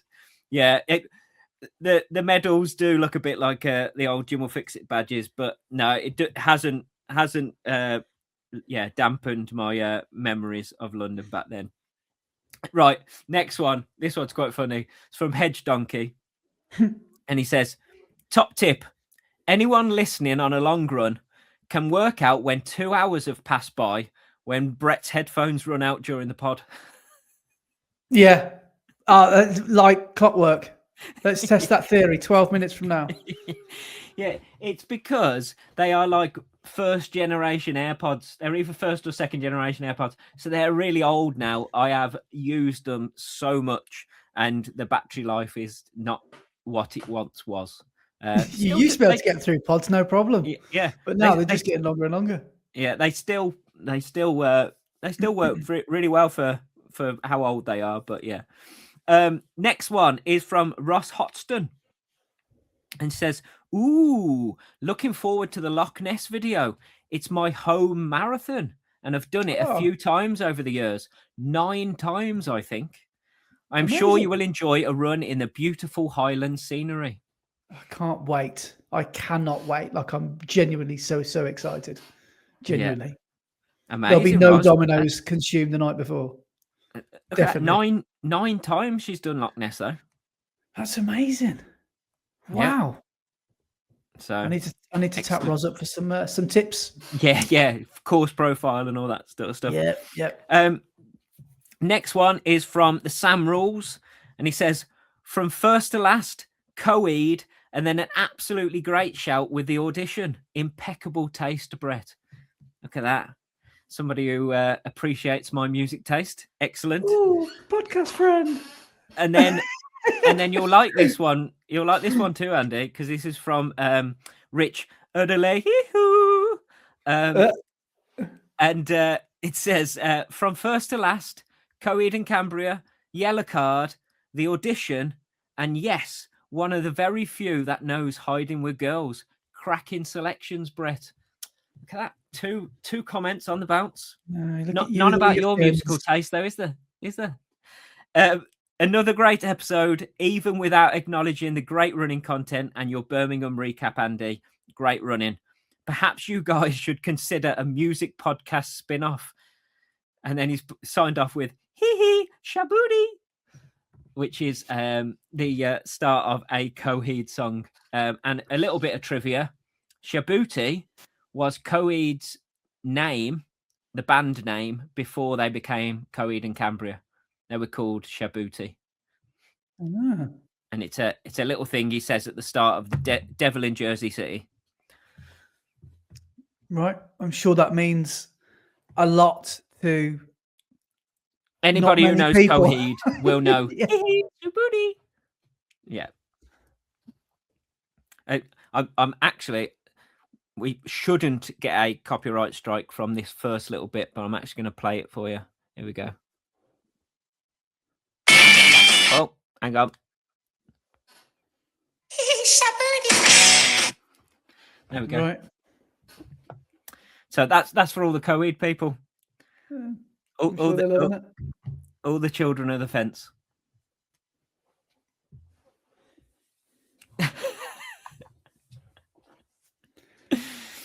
Is that the lot? That is the end of the comments, yeah. All the comms, right? So we're just going to start off with our mate Conrad. Oh, I think he's from Leeds. So I'm doing accent. He says, "Brett, my twin brother is a travel agent. Ooh. With his help, the force can be with you. Let me know if you'd like his details." Ooh, so maybe for sorting out some LA stuff. P.S. Well done at London. I was so happy for you. Amazing. Thank you, mate. Yeah. That could be a good shout. Ian Stenson has written in about the Birmingham half. He says, "Hi guys, great podcast as usual. I remember from many years ago starting the Birmingham half on the Walsall Road opposite the Alexander Stadium. Does anybody remember this, or have I got it wrong?"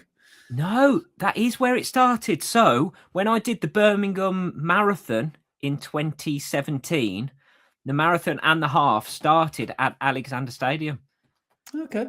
So all of like the event village for the start was all in Alexander Stadium, and it started out on the road just outside Alexander Stadium. So yes, it did start there. Right. I ran the 10K this year, third time I've done it, and getting slower each time. That's aging for you. As for town, yes, you do have to be a brummie. Keep up the good work, running and podcasting. Best wishes, Ian. Nice one, Ian. Nice one, Ian. This is from James Sleet, who has written in a couple of times, and he's come in again with, "Hi, Brett and Andy," or should we call you Smashy and Nicey, with all the music content on the pod this week. Nice. I was about to say the same. Nice. Well done on your recent races. Fantastic work getting the PB at London Marathon, Brett. In all the recent marathons, it seems that loads of people have had the wheels come off around the 20 to 22 mile mark. I know I definitely did at Brighton, as I was fine. I was going fine up until then, but the hips and knees just decided they weren't going to work properly anymore. I ended up walking it in over the last few miles and came in bang on 5 hours. It's still a PB as it was my first marathon, so I'm happy with that. I just wanted to ask, Brett, you were in the pain cave towards the end of London, but you managed not to walk and just to keep going. Is this mental strength / stubbornness something that you've always had, or is it something you've had to work on? I certainly need to work on mine, as I'd love to do the next marathon without walking. So any advice is welcome. The podcast continues to be of the finest quality, with lots and lots of laughs. Poos news, shoes news, and a bit of actual run chat. Well, we've had it all tonight. We've had poos news and shoes news. So you bang on, James. The finest quality. Brilliant. Oh. I think it's something I've always had of, if something's hard, I'll put extra effort in to get through it and get it done. But I think doing more and more races, you do definitely build up that that mental resilience and pushing yourself to limits that you didn't know existed. I think the stubbornness is something I've always had. If I can't do it, I'll put extra effort in to make sure that I do it. So that whole thing of, if at first you don't succeed, try again. I think I've always had that. But in a race situation, it does take some practice, and each time it gets not easier, because it's never easy, but you do build up more mental toughness. Yeah, I think with running, there comes repetition. With repetition, there comes confidence. And with confidence, then becomes stubbornness. Or I don't know which way around it is. You get stubborn before you get confident, but you just almost feel more confident within yourself to just keep going. And it all boils down to doing things over and over again, doing the boring stuff, doing the runs, doing the easy runs, doing the hard runs. Just keep running. And the more you do something, the better you'll get at it. And subsequently, the more confident you'll become, and you'll be more willing to just keep going at it, I think. Yeah. I just hit that stubborn moment in London where I was like, I ain't walking. And no matter what happens, I'm not walking. And that was going through my head quite a bit, was whatever happens, you're not walking. I won't allow myself to walk. I walked at Leeds. I'm saying it like I'm ashamed of myself. Like, there's no shame in it at all. No, do you know what I mean? Like because I'd run Newport just when we started this podcast, was my first one I ever did without stopping. Then after that, I did Valencia 6-9 months later. The same thing happened. Didn't do any walking. Then I did Leeds, almost expecting a better time. That I had to do a bit of walking 20 mile onwards. And you just have to do it. Sometimes if you've overcooked it, you've just overcooked it, and there's not a lot of coming back you can do. But if you know where the line is, and you know to keep yourself just sort of teetering underneath it, that's probably where you want to be. Because if you go straight above that red line, it's very difficult for anybody to come back from. And you see that like I watched I'm sure everyone will know who Benny's running is, but like I remember one of his videos, he did a Copenhagen marathon, or he did a big city marathon, and even he did some walking. And he's he's a 225 guy, he's a 220 guy. He walked at London, didn't he? Last time he did London. And because he blew up towards the end. So he did a bit of walking and then walked to his cheer station and said hello to everybody before carrying on. Right. Well, equally, this is more about pacing as well. Like, you can run a 6-hour marathon and not walk. Yeah. You don't have to do it in a certain time.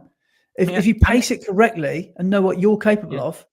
And there's no shame in walking. No, of course not. No. It's just absolutely not.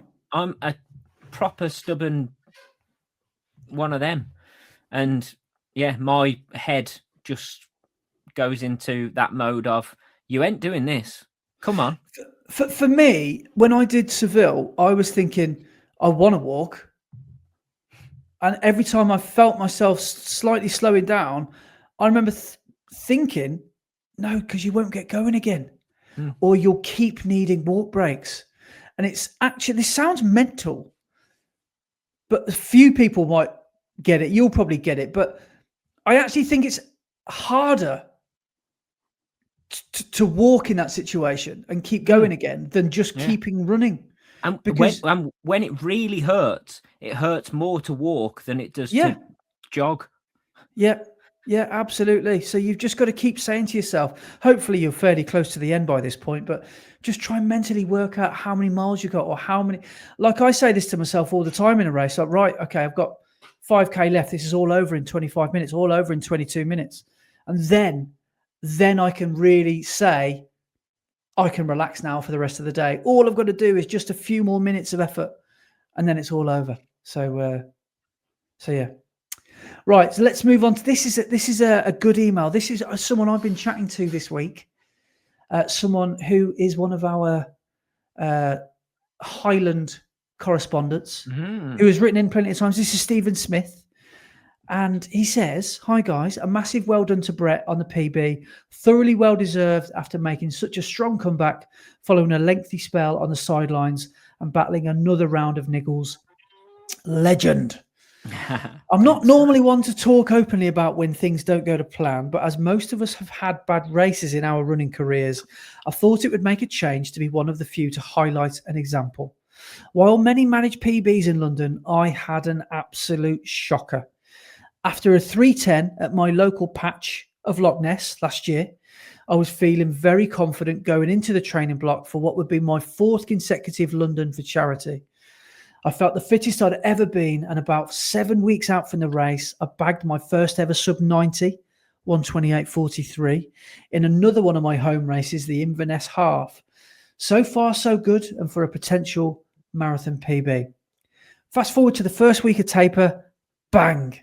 I slipped during a trail run on a seriously muddy section, and I reckon this is where my marathon PB attempt was effectively over before it even made it to the start. After an incubation period, I developed lower back pain, which then moved gradually to the piriformis and then the sciatica irritation down the side of my leg. Fortunately, the pain was manageable and in fact seemed much better whilst running than resting. By race week, things seemed to be a lot better, but I was still not in the shape that I wanted to be. On the day, I felt okay, and I thought I'd try and start out with a 3-hour pacer and then drop back into my target marathon pace. However, something weird happened. The pace was way off what it should have been for the start of the second wave, and the first few miles were about 20 seconds per mile slower than target pace. I'll never know why this happened or if the pace would have got faster, as before I even made it to Cutty Sark, the wheels came off. Between the heat and some sharp pain and tightness from my left calf, a new symptom to add to an already ropey leg, it was game over. Whilst I questioned several times whether I would make it, I finished the race through sheer mental toughness and not wanting to let anybody down, given that I was a charity runner, but went from a predicted sub 3:10 to 3:47:48. After crossing the line, my calf completely seized up and stayed that way for several days post-race. This was definitely not how I wanted to celebrate my 21st marathon, that is. But you have to work with the cards you're dealt with, and it just wasn't my day. Provided my calf behaves, I hope to pick myself up and dust myself off soon. Aerobically, I should still be in decent shape going into the next block. And although I obviously didn't get to run London at the intensity I was expecting, at least I know there's more to come before I reach my peak. Let's see what Loch Ness brings. See you there, Andy. Cheers, Stephen. Wow. Oh man, that's a story and a half, that, isn't it? Oh, a taper injury as well. Yeah. A taper slip, like, oh, that must have been. I bet you he just absolutely question that over and over again. Could have I avoided it and all that sort of stuff? But like you said, you the cards are dealt. You've got to work with what happens, and it's just so gutting and so unfortunate. But mate, you finished a marathon when you probably shouldn't have. Like, that's incredible mental resilience, and that shows what you're made of. That's like soldier mentality, isn't it? Yeah. So to get through that in that level of pain from that, how far's Cutty Sark in? And he was already struggling? Cutty Sark's only about 10K. It's just after 6 mile. That must have been all about survival from that on. And I bet he knew that from a few steps in, or like you said, from early on. So to have got it finished was the most important thing. And I think when you've got a charity place, I wonder if that gives you an extra little bit of incentive to say, no, come on, there's people worse off here, or there's always someone worse off than you. I'm not trying to make anybody feel bad who has had to DNF a marathon, but there's that feeling of, well, if they can get through whatever they're going through, then I can do this for them. And we're raising a bit of money. People have put money into me doing this, what I said I was going to do. Yeah. And let's be real as well. 3:48 is still well above average for the London Marathon. Oh, yeah. Yeah. That's still an amazing finish time, even though it wasn't the time you wanted. But great story. I think I know that's maybe a negative story, but I think that's full of positives. So, yeah, amazing. And see you in Loch Ness, Steve-O. Yes. We might be running the same pace. We might be going for the same sort of time by then. So we'll have to chat. We'll have to conspire, and maybe we can help each other get through. And for the big finish in Inverness in September. So looking forward to meeting you. Yeah, excellent. Right, we've got one last email that's just landed in the old inbox. And I think, no, I lie. We've got two. We might not be able to get time to do them all. Cameron, this is Cameron Wilson. He says, Edinburgh, my first marathon. Congrats on your recent marathon successes. I am running my first marathon next Sunday, the 24th of May in Edinburgh. The goal is really just to complete, but the training has gone really well. 5K, 23:59, 10, 53:56, half, 1:55:04, PBs, and all PBs in the process. So hopefully a good time will follow. Yeah. What are your number one do's and don'ts for a first marathon based on your own experience? Any advice is much appreciated. He says, Andy, great to see that you're doing Suckley Quarter Marathon this weekend. Mine and my partner Kate's favourite race of the year, having done it every year since it started. Maybe a bit silly of me to be doing it the week before a marathon. Oh, so I'll see you then.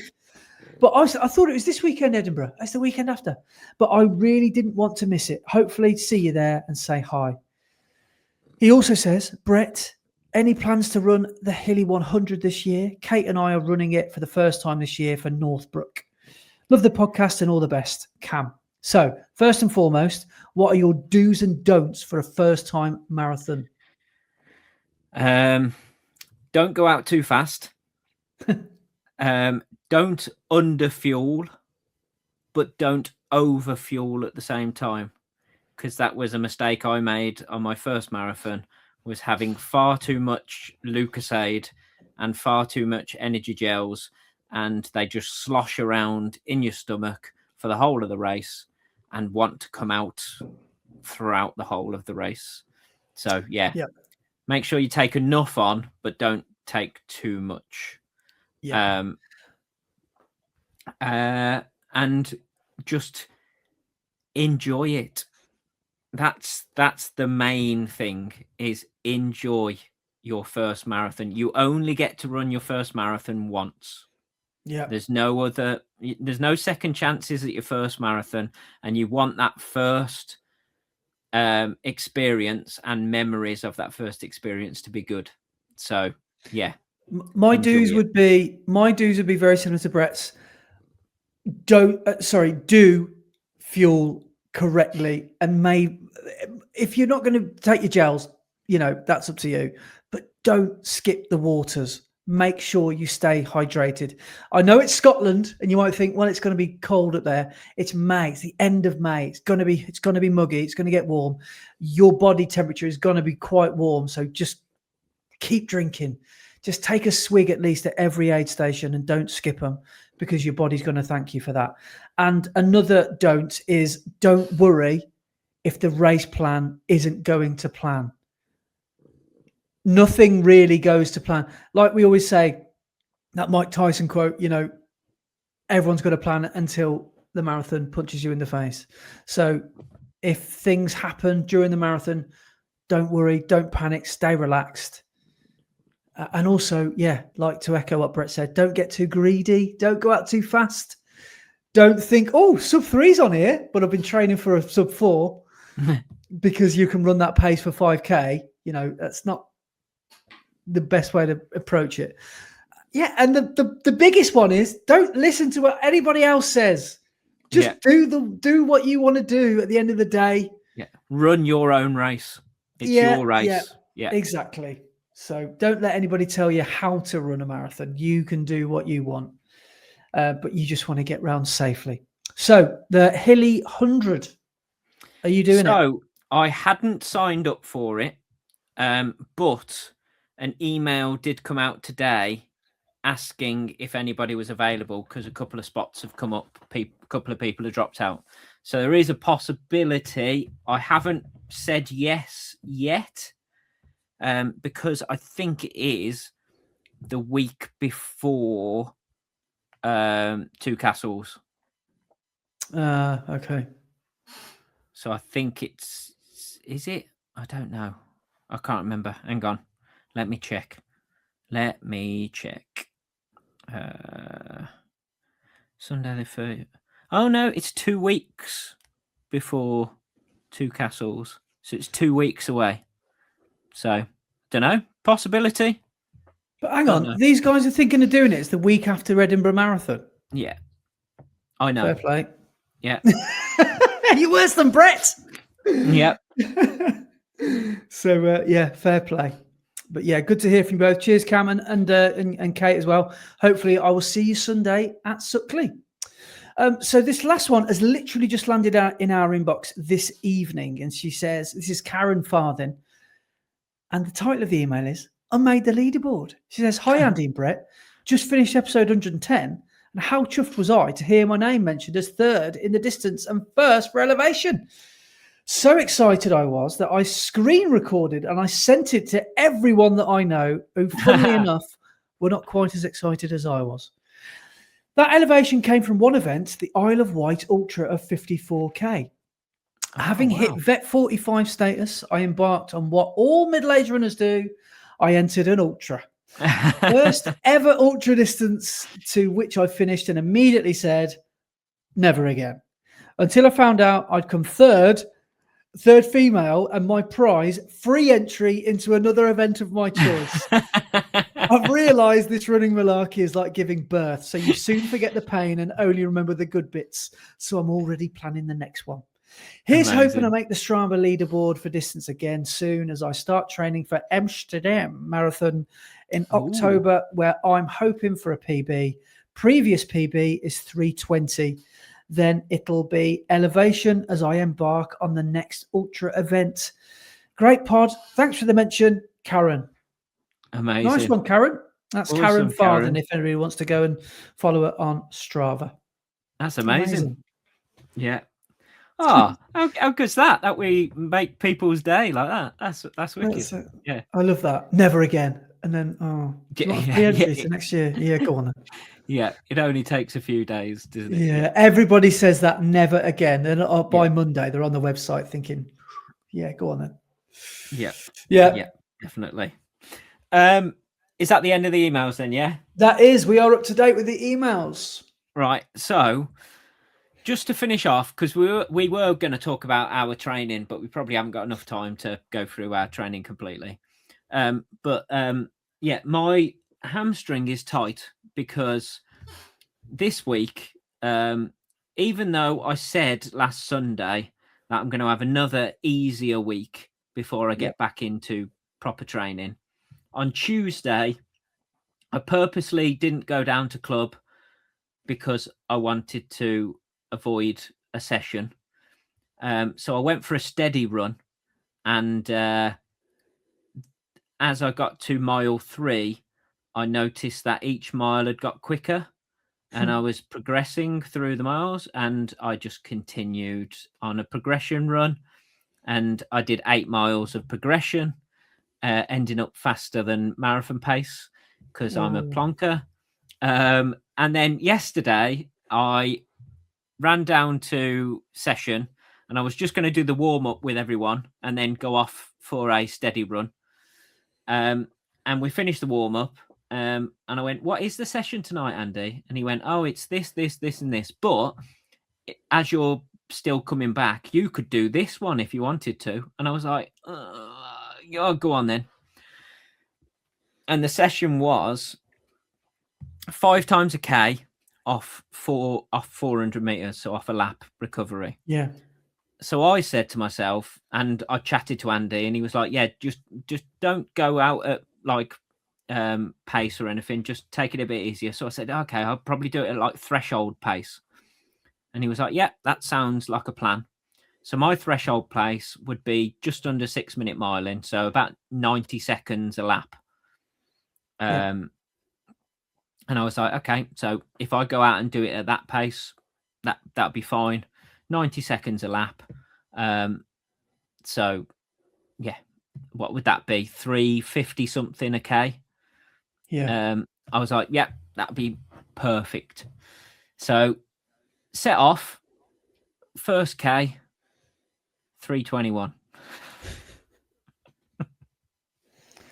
Doesn't even surprise me. So I went out at 3K pace, and then did me lap recovery, and I thought, right, I have gone out way too quick here. I'm not going to be able to keep that up for another 4 of those. So eased it down a bit and did the rest of them at like 85 seconds a lap. So did the rest at like 333, 332, 333 a K. And as I got to the last one, I was like, "Ooh, my hamstrings are a bit tight here." And then so I've got some tight hamstrings because I pushed it far too hard on a session yesterday when I shouldn't have even been running a session. You're following the Stephen Scullion method of training. He was saying, wasn't he? I've heard him saying, who's like, what's his name? Spencer Matthews' best friend all of a sudden, like overnight. He was saying, I heard the other day about no elite athlete in the world. I mean, there is a lot of truth in this, I would have thought, would ever run Walker Hill to stay in zone 2. You know, they'd never train like that. No elite athlete would ever do that. You know, he was all saying, like, if you want to improve, he's not saying that the zone 2 stuff is a myth, but he's saying you need to push. You need to constantly be pushing to seeing what's next and seeing what's out there. And he said that's the whole reason that he's got to where he got to is because he never stopped pushing. So I think that's in you, isn't it? Yeah. That you have this thing in you to just push and keep pushing. Yeah. But what was quite funny was the first comment on that run was Sam, old Light It Up Sam, who just in capitals put "I'm rich" with some exclamation marks because he bet you £1,000 within a week, 2 weeks, you would run a mile. He bet me last week. He sent me a message saying, "I bet £1,000 you will run a mile in under 6:30 in the next 10 days." And I was like, "Yeah, do you know what? The way I feel right now, I'd possibly take that bet." And then on Saturday at Parkrun, the last mile I ran was 6:31. So I sent him a message saying, I'm still winning this bet. And he was like, yeah. And he just commented with "I'm rich." Brilliant. Because instantly just couldn't help myself and was running under that. The other thing on which we should probably mention, the other thing on Strava, which got quite a few comments on my Sunday long run last week was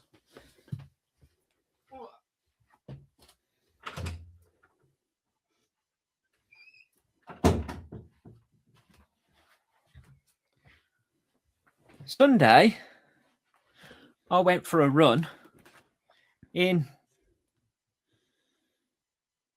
these, which drew quite a few comments on my Strava, and I felt quite dirty going for a run in these, because where there's not 3 stripes down the side of them. Yeah. Do you want to describe them for any of our audio listeners? They are a lime green pair of Asics Mega Blast. Wow. So my first ever I never thought I'd see the day. I know. My first ever foray into a shoe that isn't Adidas. Although somebody on my video did say, I just want to point out the first video I ever saw of yours was you running parkrun in the little shoes. And I went, do you know what? I completely forgot about that. You got me. Yeah, I have run in something other than Adidas before. But I was like, you can't really call them running shoes. So, yeah. So I tried out the Asics Mega Blast, and do you know what? They were all right. They were pretty good. They're similar to an Evo SL. They want you to go a bit quicker. They're definitely not a slow, ploddy shoe, are they? Yeah. They do want you to get up to like tempo-y sort of, well, not slightly quicker than like plodding, and tempo-y sort of paces. But they are quite wide, aren't they, and bulky compared to the Evo SL. The outsole, this bit is really wide. Like when you look down at the shoe, you can see it sticks out quite wide. So they are quite big and bulky, but they're still quite light. They're very light, aren't they? Yeah. So there's a lot of shoe there, isn't there? There's a lot of shoe. But I've worn mine twice now. One for Parkrun, where I did like a marathon pace or a half marathon pace parkrun. And then the other one was session on Tuesday night down at Worcester. And the session on Tuesday was 5K pace and faster. And they were brilliant on the grass as well. Oh, okay. Yeah. And I really like the second time out for me. The first time, the jury was out slightly the first time because I got a pinch on my little toe on one of my feet because I think the upper was a little bit taut maybe on that one side. But the second time I wore them, I didn't get any discomfort at all. So that's the only reason I'm not wearing them for long runs at the moment. But I will, if my feet adjust to them, then I will probably pop them on my feet for, half marathons and such. I did find them quite roomy compared to an Adidas shoe. They're long, aren't they? I think. And quite wide in the toe box as well, I thought. Yeah. Because Adidas are quite slim, and they grab your feet quite tight. Whereas these were. I get why everyone says that they're a fun shoe, though. That's one thing I've heard lots of people say about them. They're just a fun shoe, and they are, because they're different to so many of the shoes I wear. So yeah, I really like them. But I tell you what, I'm loving my Super Blast 3s. Loving them. It depends what kind of runner you are whether you'll really like them, and like if you've had the 2s, you might not like the 3s, or you might prefer them. I don't know. But coming in cold, these Super Blast 3s are they're like pillows on your feet, and they're so light. They're a bit like the Mega Blast, but they're not quite as snappy. Mm-hmm. But they're so plush to wear. So are they? So would they be the ploddy shoe to the Mega Blast being the slightly more up-tempo shoe? I think so, yeah. So you could probably do anything up to, I ran marathon pace and above it in the shoe. So you can easily do it. But it's just whether you can do it comfortably or not. But I think looking ahead to the summer, when I'm doing easy long runs, which I like to do, not everyone likes to do that, I'll probably plump for them because I can see them being quite a breathable shoe, you know, over the summer. And they're a lovely colour as well. I've got mine in the seashell coral, I think they're called, or seashell pink. I don't want it. It's very so it's like a beige sort of colour, isn't it? Yeah. Yeah, and they're really nice. And so loving my Super Blast 3s so far. Absolutely loving them. Excellent. Right, so only thing left to do is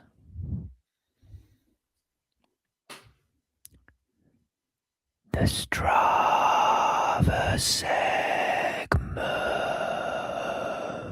That was quite an aggressive at the end, wasn't it? Yeah. So last week's leaderboard.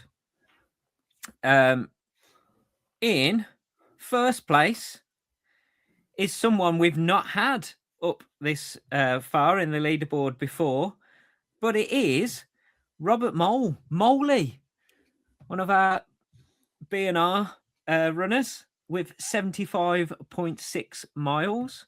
Moley is a member of the 100 Marathon Club. He's done stupid amounts of marathons, 100 and some. I think he's about like up in the 110s, 120s now. Wow, Mental. awesome. And then in second place is Nicholas Forsman with 69.6 miles. And in third is Chris Walker with 64.1 miles. So amazing work, you three. And then for our climbing, in first place is Tom Robinson with a massive 9,160 foot. Flipping out. In second place is Stephen Plummer with 6,762 foot. And third is Aurelian Hong with 4,669 foot.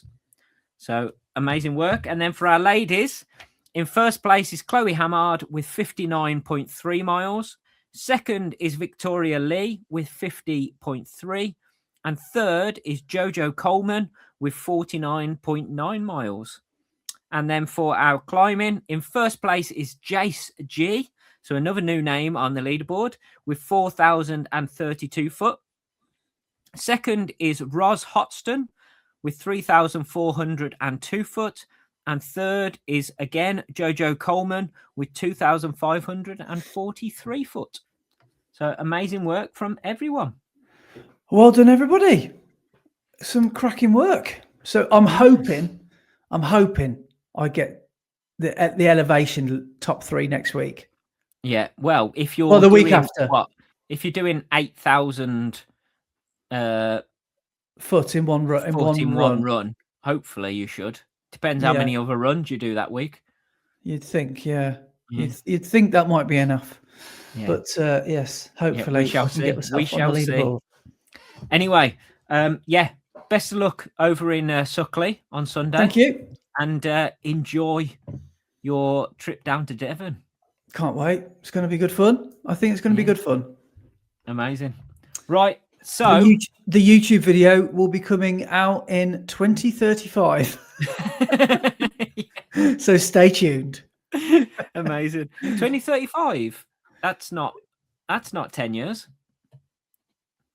Well, it is because I want to have it finished by 2035. Because I will be 50 in 2035. I see. Okay. So you're getting it done 50th. Yeah. That's what I'm going to try and do. Yeah. Amazing. Well, thank you very much for watching or listening. If you haven't already, go and subscribe to our YouTube channel. And if you are just listening to this on your podcast platform of choice, hop on over to YouTube and subscribe to our channel. We would very much appreciate it. But thank you very much for watching or listening, and we shall see you next week. Cheers, guys. Cheers all.